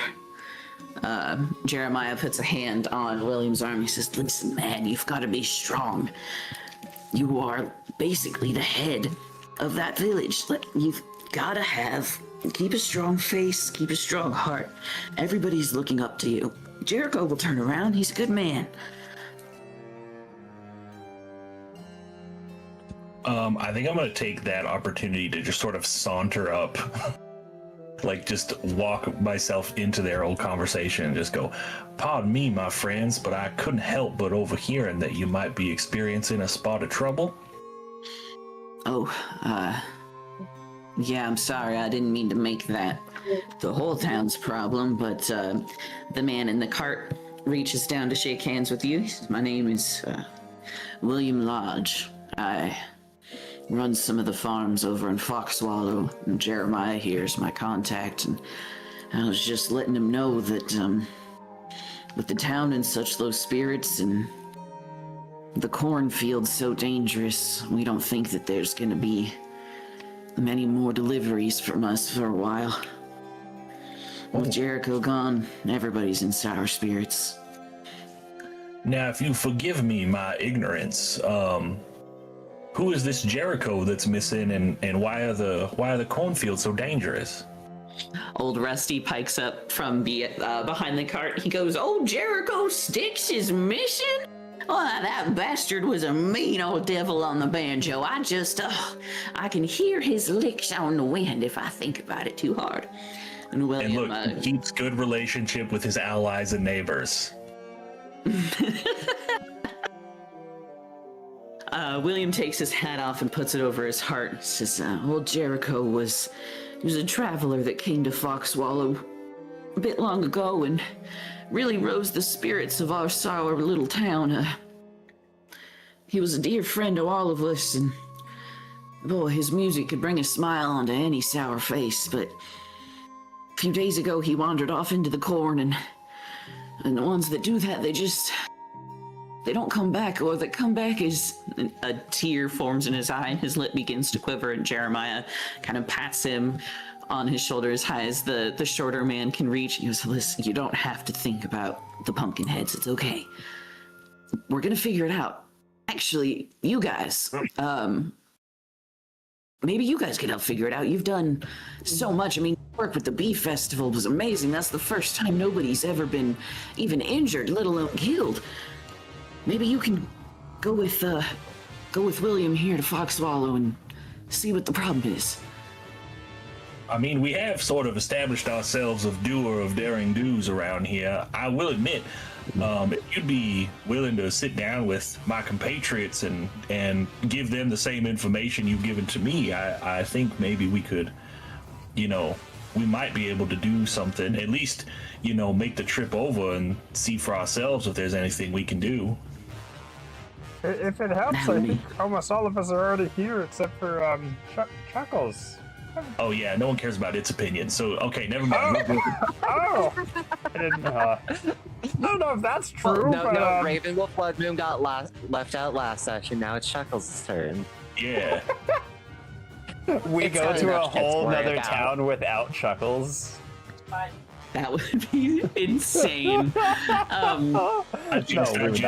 Somebody should go see if they can rustle that old corn husk up and Corn dog. corn dog. I imagine that this might be something that's up their alley. They seem to have a keen eye for investigations. It is a couple hours ride to Foxswallow from here by cart. A couple hours longer if you're walking. If you want anyone to go with you, you best bring them here. I'm almost done unloading. Pumpkinhead? What's a pumpkin? Before we get on the cart, what's a Pumpkinhead? Yeah, that's probably important information to have. all right, The I town didn't even used to think be to a ask lot that. bigger. The cornfields, when they started to turn, people would disappear into the stalks, and the next day, a scarecrow with a squash or a turnip for a head would appear in their bed and move through the paces of their lives in their stead. They aren't dangerous. They don't do nothing. They're just sort of the They're just hollow there. simulacrum of the people you've lost. Exactly. The town's more Pumpkinhead than person, I fear. Ooh. Yeah, I admit that is quite worrisome. I'd probably move. Do you guys think this is gonna be scarier than the Crooked Man, or like? I feel like it has the ability to be comparable. I would say maybe comparable to Crooked Man, but maybe less than the tree that eats faces. Okay. That thing is hard to look at, isn't it? It eats souls. Maybe faces? I don't remember so well. Rusty! I think I Yes? can handle that then. Does the tree eat faces or just souls? You're asking Rusty questions he doesn't like to think about. I mean, the That's face fair. is on the tree, so I would assume the face. I just figured you'd know as the future mayor of the town. And look, Okay. he has the answer. You had a question, he had an answer. Yeah, I Old mean, Rusty honestly, promises to investigate the Tree of Many Faces if he makes mayor. I'm getting you installed by the end of the week, I promise you. That would play well with people like us, but I don't necessarily know if we have any voting power in this town. I mean, we've been here for like over a week. We're basically citizens, right? You know, that I is am the Senate. Whoa, Chuckle, when did you get here? Ah! No, that's not Chuckles. What? What? Well, I'm with you then. Old Rusty, please explain. I'm sorry, that's a bad help time. Continue. Thanks for permission. I can go get your friend if you guys want to keep talking to William. Yeah, you know what? Yeah, I appreciate that. That's a can-do attitude. That's a go-getter. That's a guy that gets things done. Old Rusty can and will do. I think there's a 30% chance we never see that guy again. As we expect to continue talking, and then the camera just pans over to old Rusty and his new adventure.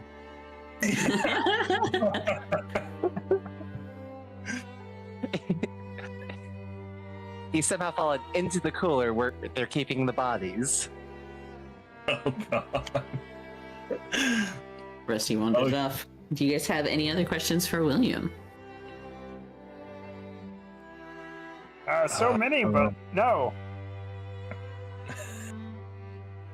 Do the pumpkin heads get aggressive ever?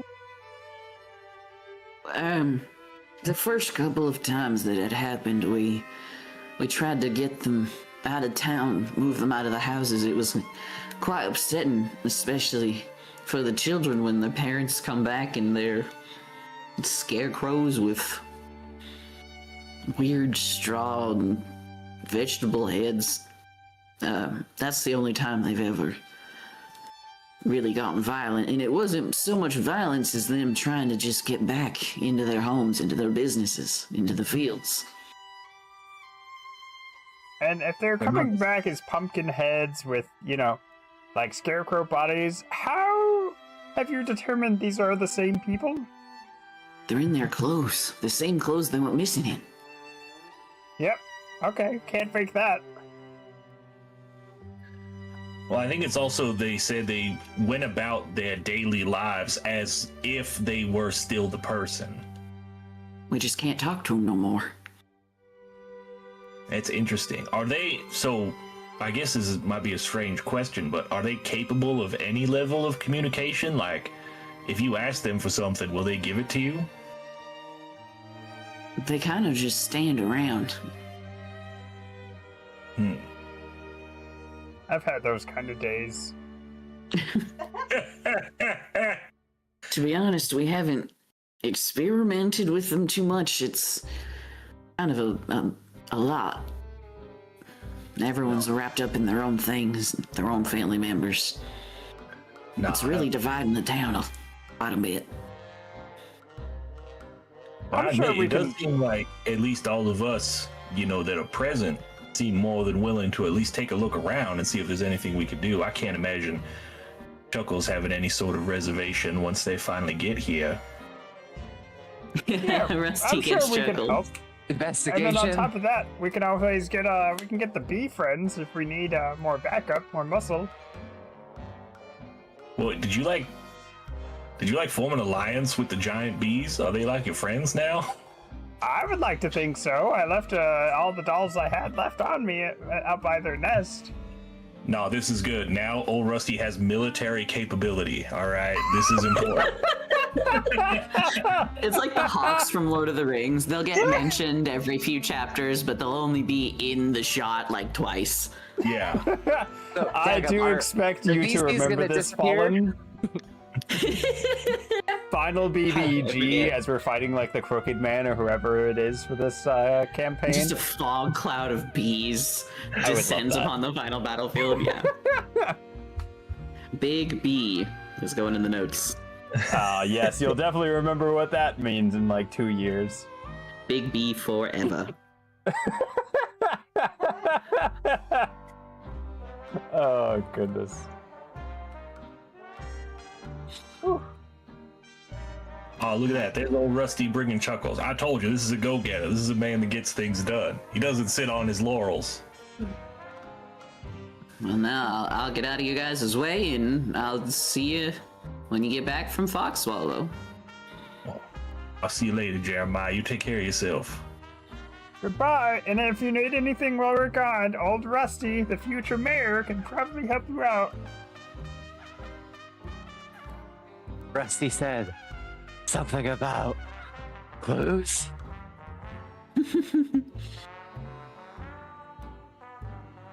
Yeah, you Sit seem on. filled in enough. We're gonna Yeah, go. you got it. You got the gist. We're gonna go cure pumpkin heads in another town with a cursed cornfield. Now I'll give Chuckles the lowdown, the Cliff Notes version. Whoa, You know, we they just have- teleported. They haven't mentioned a single bee in this next town, and that's probably their problem. They can't even do a bee ritual. Yeah, bees fix everything. These do fix everything. Also, before we head to the next town, ads are about to kick in. Do we want to take our short little break here? Absolutely. Let's do it. Yeah, I wouldn't Take a mind a short break. rest. Short rest on the way over, DM? You guys have done nothing for days. Wow. Wow. We've been very productive. Thank you very much. You've been productive, but I don't think we've used much.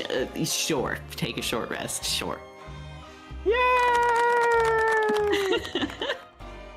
I make more of my bread stew for the trip over there for everyone.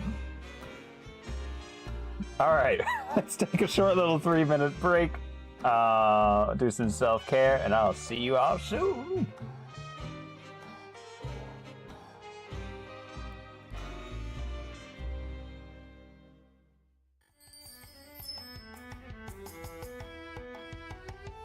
Alrighty, everybody, please use this time wisely to do a little self-care as the ads play, and I will see you all soon. Hope you're enjoying the show.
Hello and welcome back, everybody. Hope you use that time wisely to do some self-care. Thank you for sticking around through the ads. It's time to hop back into the adventure. Take it away, Fallon. How do we explode the town upon entry?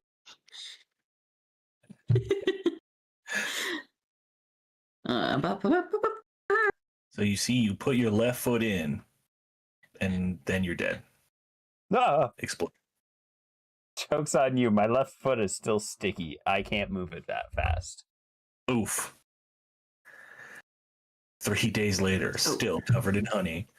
I mean, in all fairness, if you soak your clothes, that's sticky for like a month at least. Gygax just a sticky little boy. I am now. He's a sticky little guy. Every time you hear me actually like walk inside, you hear. So sticky. The ride to Fox Swallow takes a few hours and takes you guys across many fields of wheat and corn. Above you in the sky are endless swarms of blackbirds that caw and creak on the wind. And yo, that's pretty metal though. That's a form of ravens. The gentleman with you, Mr. William Lodge, explains that we've been dealing with, I guess, the curse upon the town for a few months now, and the town has pulled together and chipped in. Some of the folks in Wickermore that depend on the corn have also chipped in, and we're prepared to offer you guys 50 gold pieces apiece if you can help us figure out the cause of the blight and get rid of it. Oh, well, that is mighty kind of you. I'd say we accept that generous offer. Yeah, I'm happy with that. That could be a lot of money to send back to Rusty for his campaign. For his mayoral campaign. Yeah, 50 is more than 2, right? Yes. Okay, yeah, we're deal. And if you want me to count that out for you, you're welcome to give it to me, Dago. Oh, that would be lovely. I would really appreciate that, friend. Yeah, no problem. As you guys are walking through the road, William releases one half of the reins to like reach over and shake with a couple of you. He can reach in the front of this cart. Who's all like hanging out in the front and who's hanging out in the back? I would say Oddnock's definitely in the front. There's like room on a bench seat for one right next to William, but there is another kind of row of seating, almost stadium style, a little bit higher up and behind if anybody else wanted to be on the front of the wagon. Sure. Beautiful. Guess we'll Above set you up in the front. sky. Go ahead. Sorry.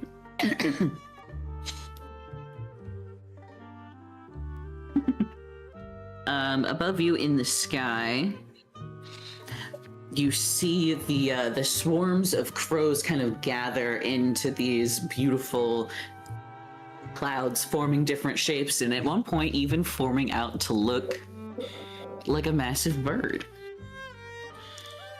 That's disconcerting. Oh, A bird. I'm gonna turn As to you are. William and say, have the birds here always displayed a strange sense of ironic intelligence? Here's William. I think I forgot to show him to you guys. He looks very tired. Yeah, you know, That's exactly my mustache. the crows, they kind of came in with old Jericho sticks. One of them liked to hang out on his shoulder and would sing along with him when he played. They've been a little restless and upset since he disappeared. They just kind of swarm over the town like this, and if any of us gets too close to the fields, they've been known to attack. Oh, goodness. You all feel a jolt in the wagon as you hit a rock that seems to stick out in the center of the road here. I need a dex save from anyone in the front. Chuckles Let's go back, boys. Woo, woo, woo, woo. What's good? Just a casual crit. Hell yeah. Ooh, William also just barely manages to maintain control of the reins. The cart retches back and forth and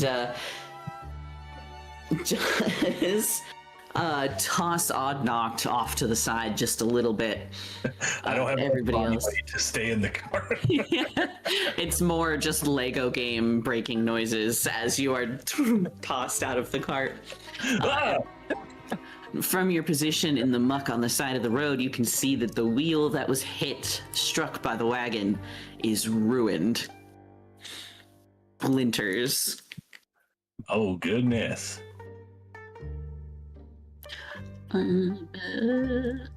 You got pretty close to passing, so you don't take any damage from getting tossed out of the cart. But you are all very, very stuck here. Well, I don't Chuckles suppose will lean over. Chuckles will lean over the side and be like, "Don't worry, Odd knocked. It still has your leg." Well, can I have it back? I kind of need that. I don't know. It doesn't know. It looks like you're pretty gross right now.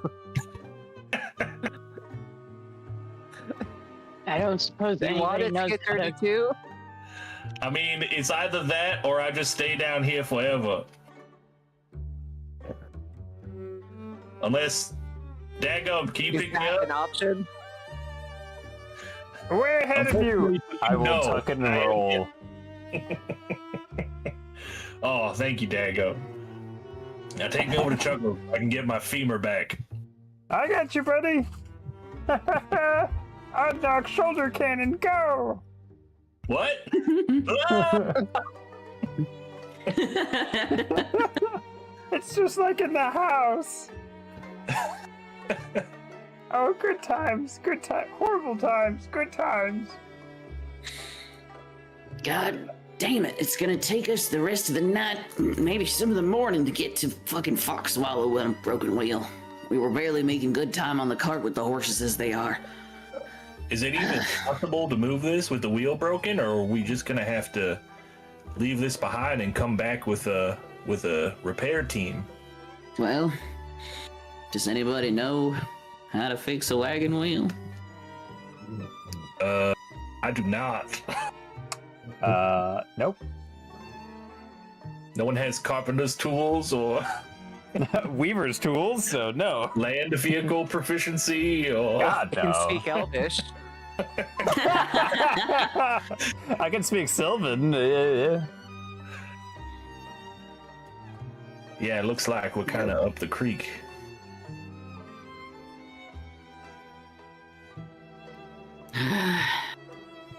I'll see if I can do anything.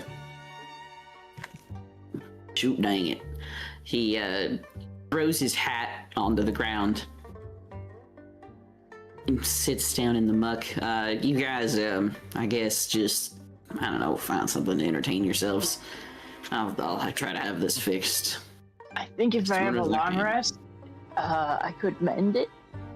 Hold on, let me double check. I don't think sorcerers can do that.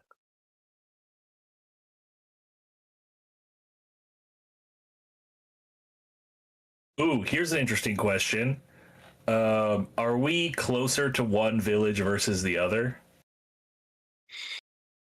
It's been a few hours of travel. I would say you're still a lot closer to Wickamore Village than you are to Foxwallow. All right. It's a cancer. Is there someone in Wickermore that I could send an animal messenger to get them to come out here and help him repair the cart? Absolutely. You remember the blacksmith whom you have paid a good bit of money to charge with your cane staff. Cane sword. All right. Just might be able to help you out here. Let's see how William is doing on the wheel. Not great. You think it might be necessary? Okay. So I'm gonna pull my hat off and reveal the rubber duck that I've had the entire since the Crooked House. I forgot And I about go- that. Well, I found this fancy little contraption. I can probably send a message back to the blacksmith in Wickamore, and maybe they can send some people out to help us with the wheel. That would be absolutely wonderful. I don't have any of the tools on hand to... I mean, we'd practically be stuck here the rest of the evening. It'd take about as long to walk from here as it will for me to repair this dang wheel. All right. I mean, would like 8 riding horses help? We could just I mean, Yeah, actually. wheel, wouldn't we? or draft horses. There's nothing in the cart. I can leave it here to be repaired later. All right. I mean, yeah. I'll just get us some riding horses if that would help. That would be incredible. All right. I will take out my cauldron. Use a minute to kind of enlarge it a little bit to a medium-sized cauldron again. Begin looking like I'm kind of making a stew, and it begins bubbling and swirling and changing colors, get a greenish, goldish color. And then I grab the pot and I toss it off. All the contents inside the pot off of the cart and onto the ground.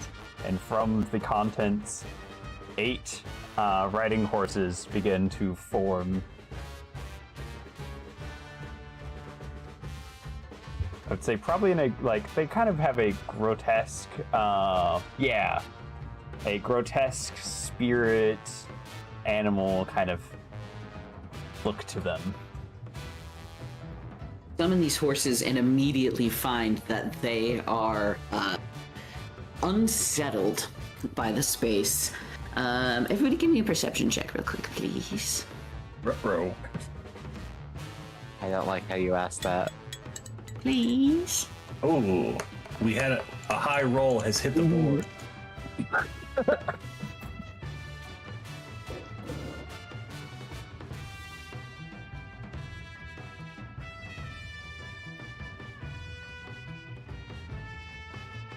Sorry, I'm just getting the music queued up.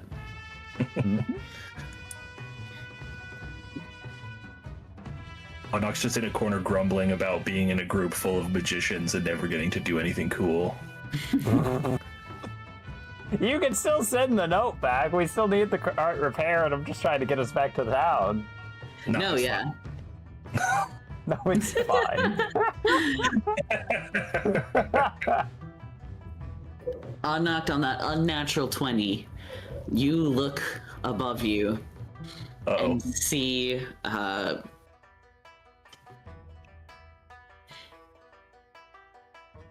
a swarm of these crows have broken off and are heading straight at your location. Ooh, that's probably not a good sign. I mean, for you all, my bones are already picked clean, but... Everybody roll initiative, please. Quickly, get on the horses! Cool. Actually, let's quickly get on the horses. Nat 1, woo! In roleplay pictures, there is the crow storm. Creepy. I don't like it. Like the token picture, it's just... Just skull, just straight skull. Oh, it's got that you guys though. Nasty. More crow art. Nasty with it.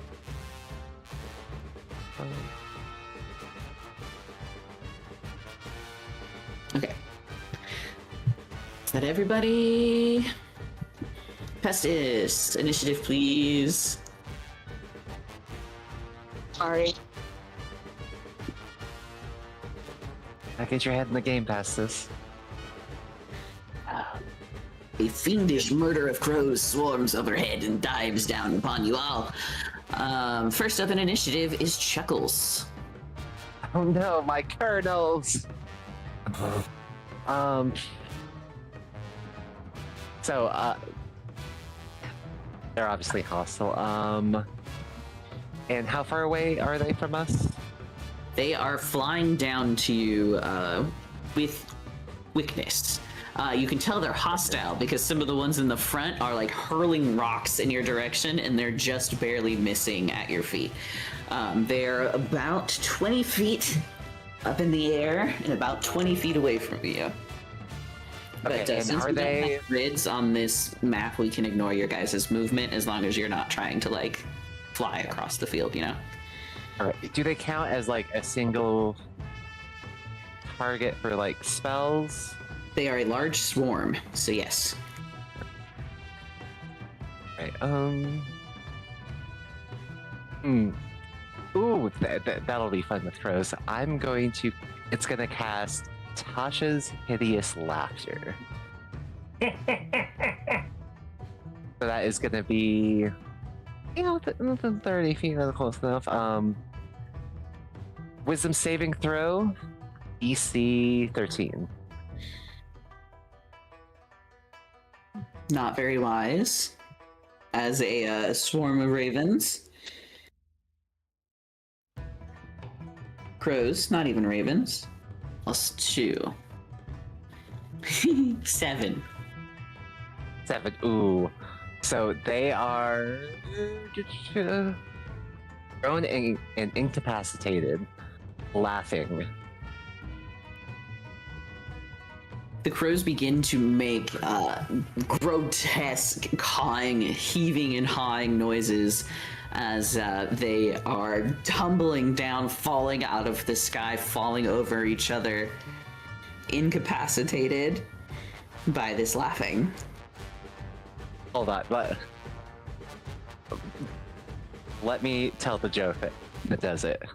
What's a crow's favorite cocktail? A cosmopolitan. And then like 30 crows fall out of the sky from your joke.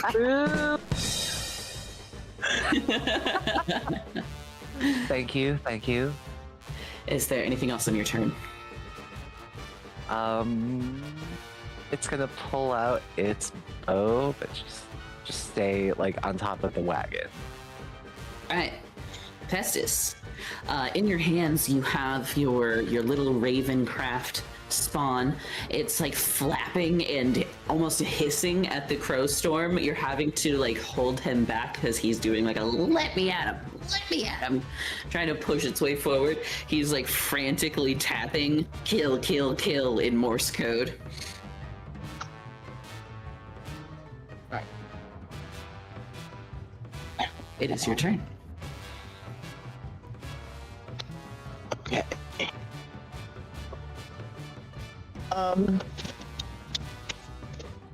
Have the other people attacked already? Like, before me? Chuckles casts hideous laughter on them, so a good chunk of the crows are just like flopping around on the ground, making a cacophonous approximation of laughter.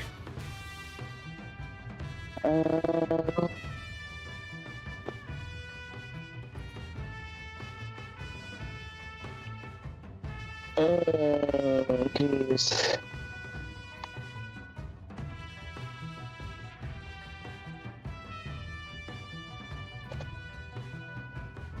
I don't know what to do. Kill, kill, kill. I guess I don't know what I want to do. You can I'll hold your just turn if you do. want. I can what? You can hold your turn if you want to. Yeah, I don't know if I want to hurt them yet, even though that's what Spawn tells me. We always listen to Spawn. All right. What are you holding your turn for? I'll grab a chromatic orb if I like hats. All right. Raven Wolf Blood Moon. I'm going to probably cast Sorcerer's Burst on them because it sounds like they want to kill me. I'm gonna do a fire, I think.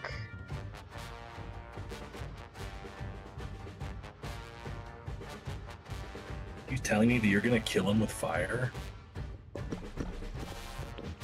Does a 15 hit? A 15 does hit.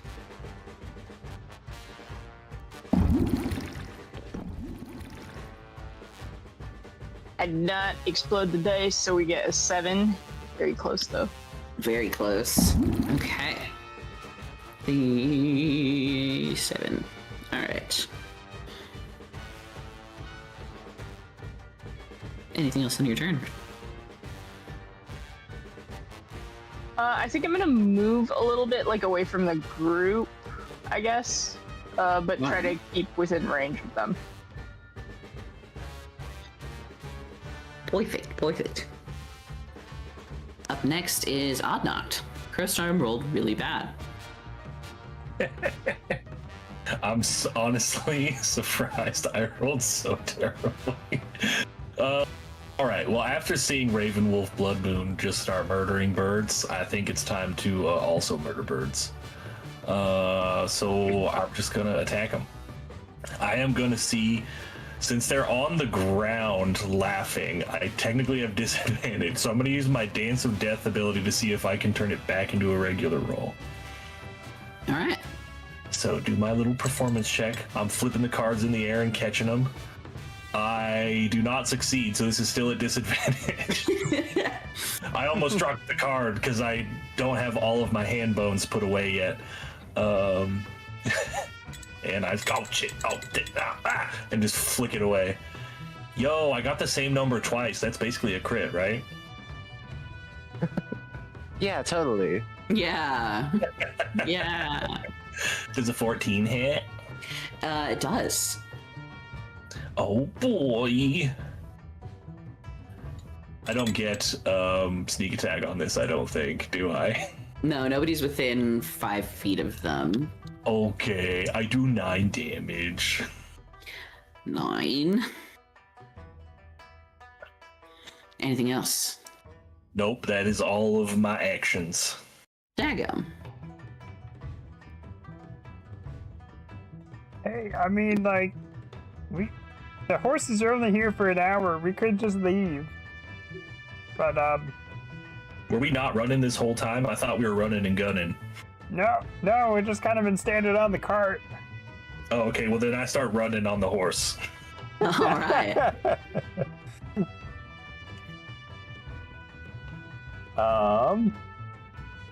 I am going to,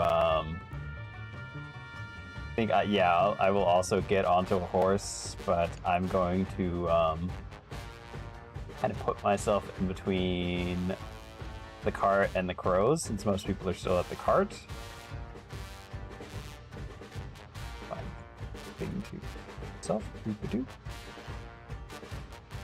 Give me a perception check as you get closer to the crow storm. Absolutely. Oh, like snowstorm. At 20 for 26. Ooh, on a nat 20, you notice several things at once.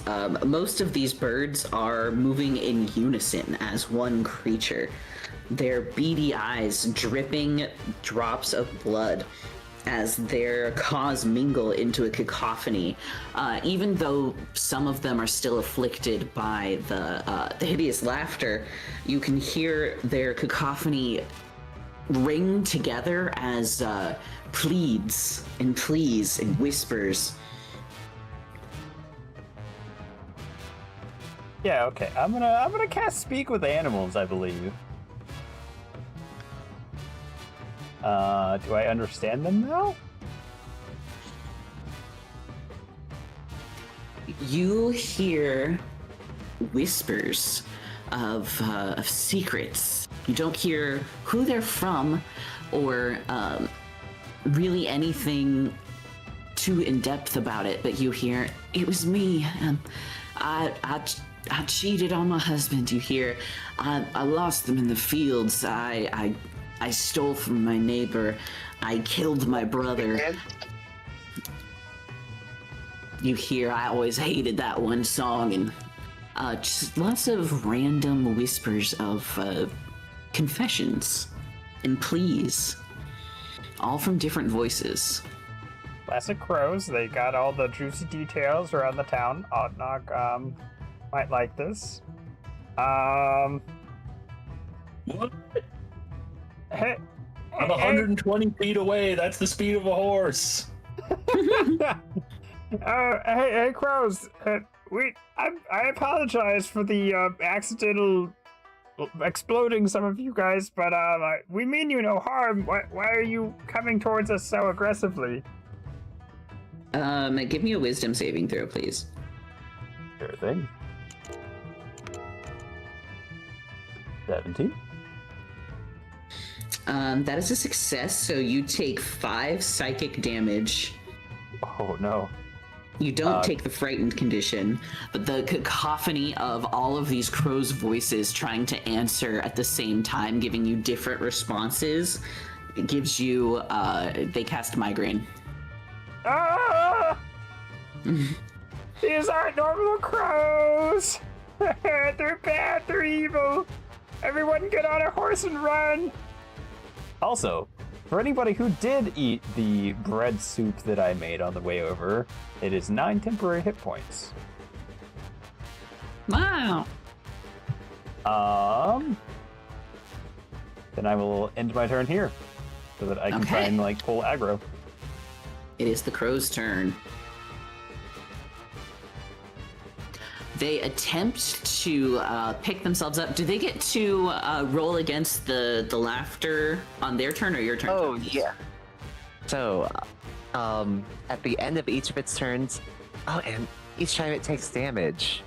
Okay. And it's advantage if it's triggered by the damage. So, and wisdom, right? Wisdom, DC 13. So, it's like 5 dice, right? Yeah. Let's see here. Does a 16 get them out of it? Yeah. Okay. So they're no longer laughing and prone. They do attempt to get closer to Pestis, attempt to swarm over the top of all of you all, but as soon as a couple of them lock eyes with Spawn in Pestis's hands, they start screaming, "False crow! False crow! Abomination!" and move to get as far away from it as possible. Well, that's just rude. I'll relay this back to Pestis. What they just said. Hey, they're being really mean to Spawn. They are going to peck Dagum and Chuckles. Does a 13 hit Dagum and does a 15 hit Chuckles? Please give me a Constitution saving 15 does throw not as hit I Chuckles. pull out some pocket sand and throw it into their eyes. All right. Yeah, 11. back. DC was 14. The crows are currently blinded until the end of the turn. Deception fiends. I Oh, mean, that'll in be their all fairness, you tried to get me first. William, I don't think can do anything. Oh, he does have spellcasting. That's a new Crooked Moon cantrip, by the way, called Eye Burn. Hell yeah. Pocket sand. Finally. Dale Gribble character next campaign. We all just show up as one of the characters. Yeah. Oh, yep. William is going to cast Bless upon Dagum.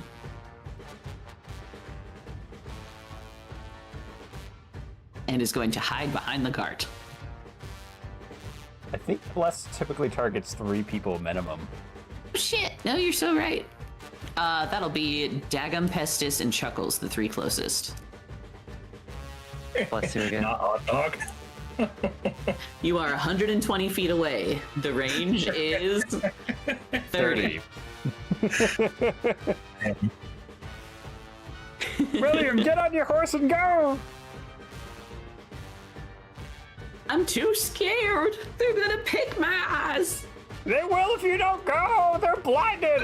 I cast pocket sand! Chuckles, it is your turn. Okay. And you said that they were like on the ground attacking us? They have gotten up since they're no longer Tashaed, Laughtered.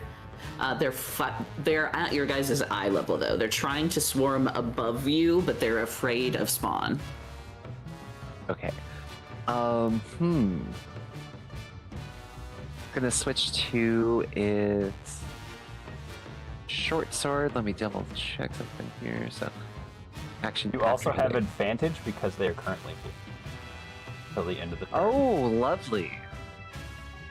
I'm still just gonna go for a single short sword attack. Does a 19 hit? It does. All right, so that is going to be 5 damage. Then it's also going to cast Thunderous Smite.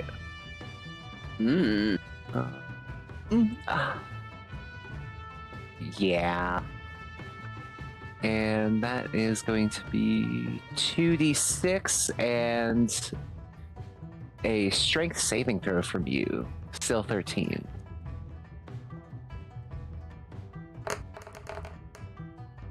Plus 0.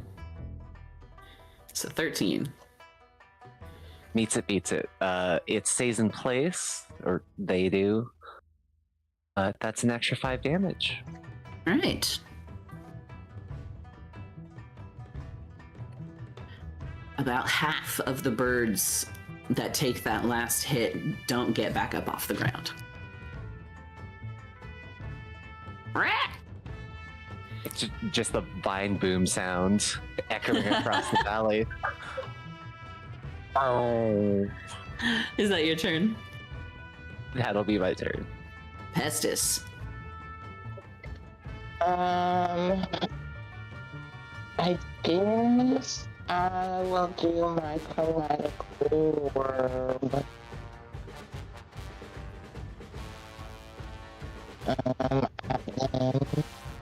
Your little robot-y.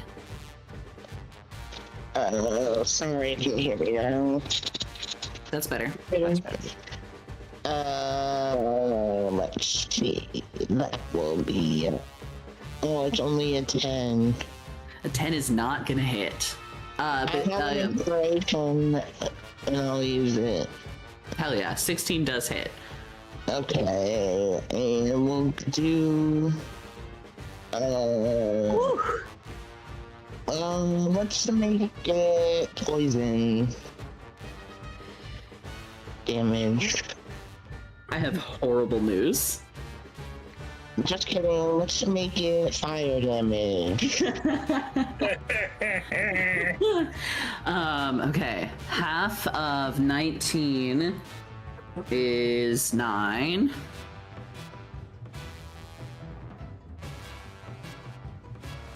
They seem to be a little bit resistant to the fire damage. But there are only a handful of birds left in the swarm now. Most of them have been crisped.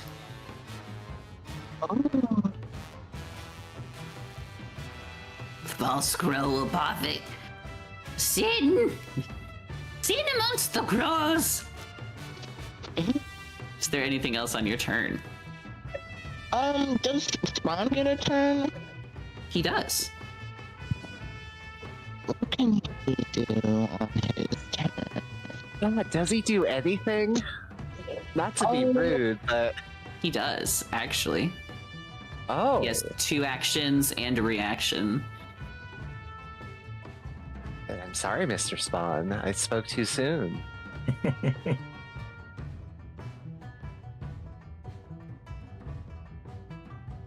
I'm confused. So it says a familiar can't attack, but can take other actions as normal. But it does have attack. If you're in the VTT, if you click on Spawn, it has his character sheet there for the what is it? The Ravencraft specifically. He has a beak attack that's a +2 to hit, 1d4 +2 piercing, plus 1d6 necrotic, and he has Harbinger of Doom that he can do twice a day. Yeah, but I'm just confused because above that it says a familiar can't attack. I believe normal familiars can't, but Crooked Moon has specialty familiars. Find one of those. Yeah. I think they can negate that, and they can attack. So, like, if you just cast the Find Familiar spell and summon in, like, a normal crow, that can't attack. This is a special little guy. It's just weird, like, why would they put that in my actions right above the attack? It's 2 different rule sets, D&D behind basically. isn't well designed. Yeah. I guess I'll try the Harbinger of Doom. It's the Will in English. Okay. They are going to make saving throw. They're going to make this at disadvantage because they are already terrified of the false crow. That is a 10. My DC is 11. Or his DC is 11. So are they within 60 feet though? Yeah. Okay, I guess it's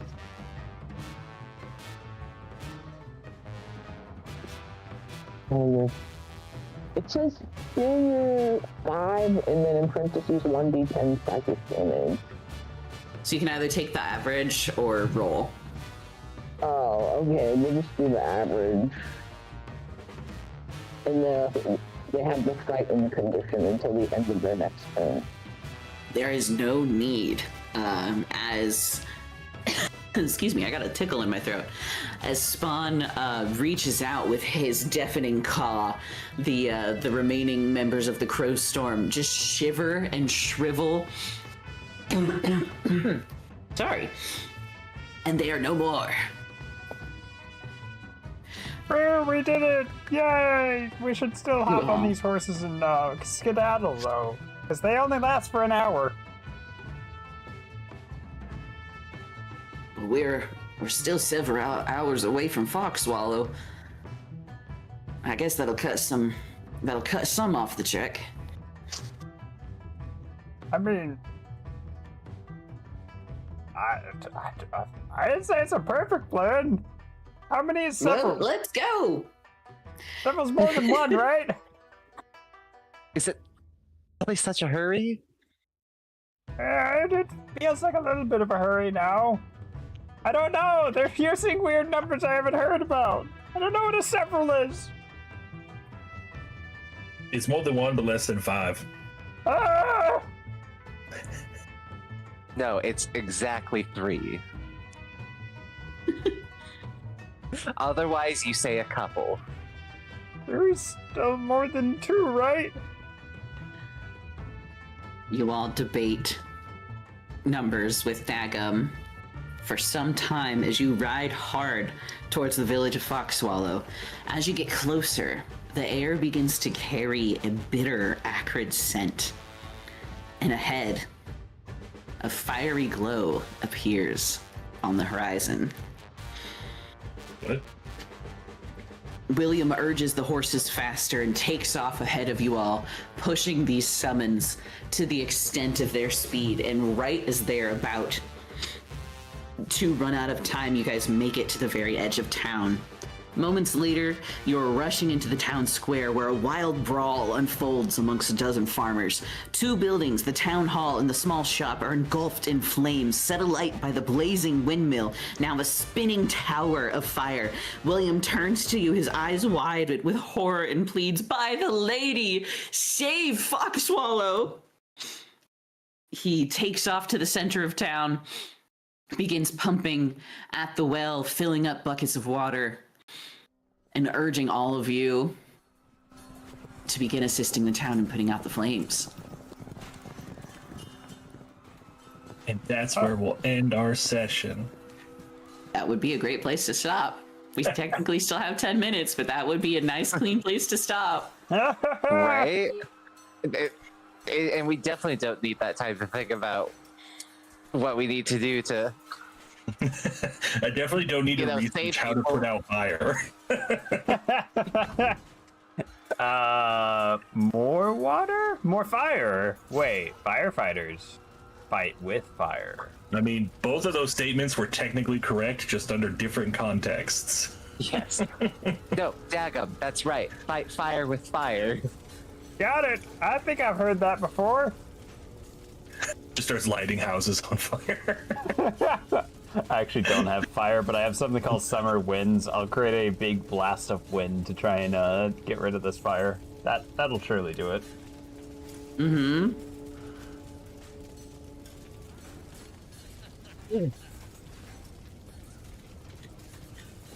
Goodness. You made it to Foxswallow. Wow. Hooray. We made it. It's only dying a little bit. And then we're gonna go back to the other town and find out that the weird cultist and the hunter, who's a different person now, took over the town while we were gone.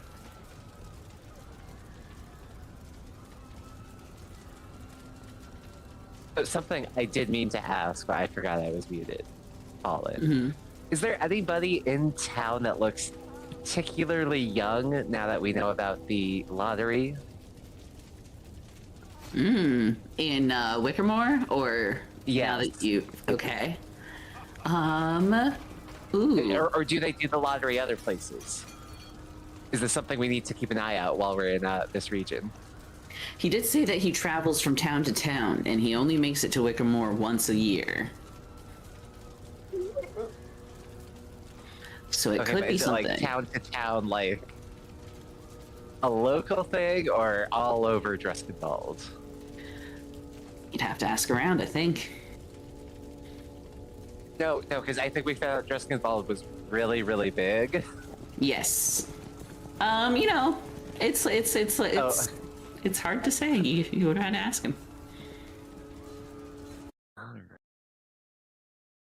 Yeah, is there anywhere in Wickermore that looks young? Aside from the children, there's really nobody that stands out as unnaturally Maybe Sister Rain is very pretty, but like not preternaturally so.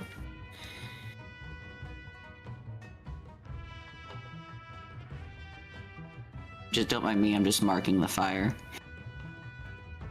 It was kind of ominous just watching it spread while Chuckles was asking questions.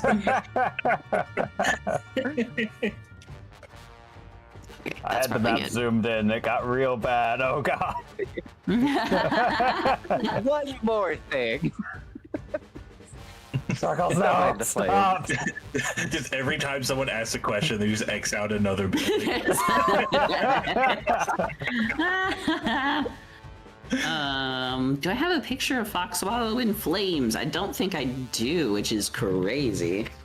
But I do have this for kind of a Fox Swallow vibe check that I'll leave you guys on.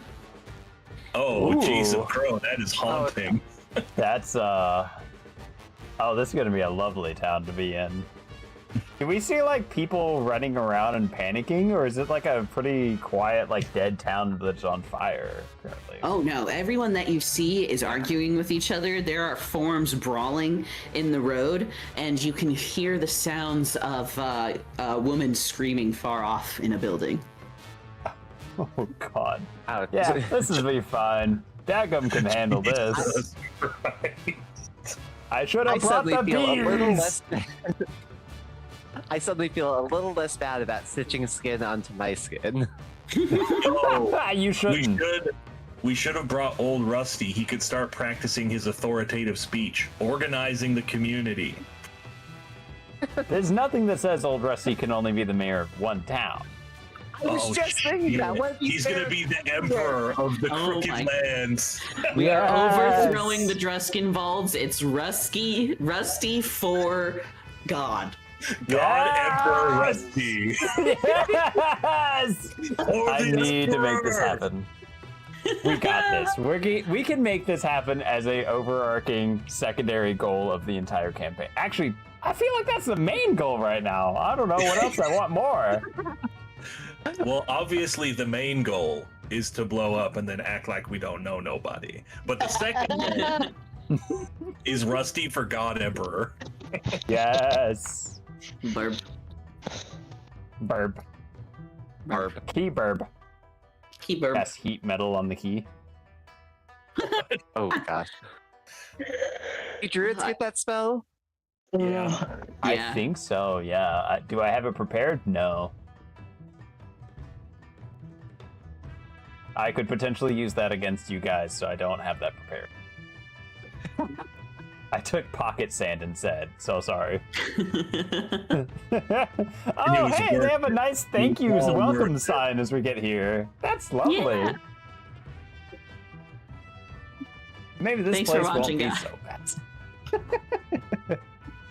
Yeah, thank you for being a wonderful DM. Great session Fallen.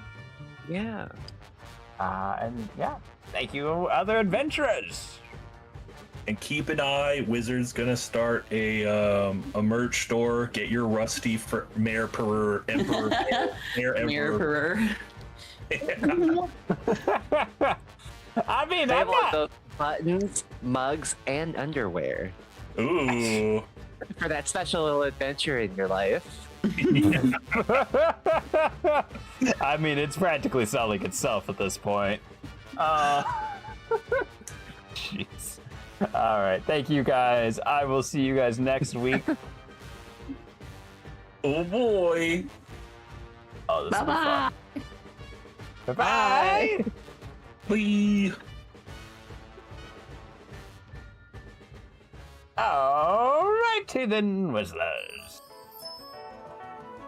Oh, thank you all for coming on out here. Hope you had a grand old time with us as we conclude episode 12 of The Crooked Moon, a D&D adventure hosted by Fallen 13 Zane. If you're not already following them, please go ahead, go check them out. They're a great person and a cool streamer. Give them a little shout out here. 13, bam. Alrighty, that was our wonderful dungeon master for today. I will see you guys tomorrow for some classic nostalgic games. We'll be finishing up. Well, I don't know if we'll be finishing up, but we'll be playing more BioShock Infinite, the last game in the series. I'll see you guys then. Have a great rest of your day. Go eat something tasty. Say something nice to someone. And until next time we meet, my friends, say it with me. Stay magical.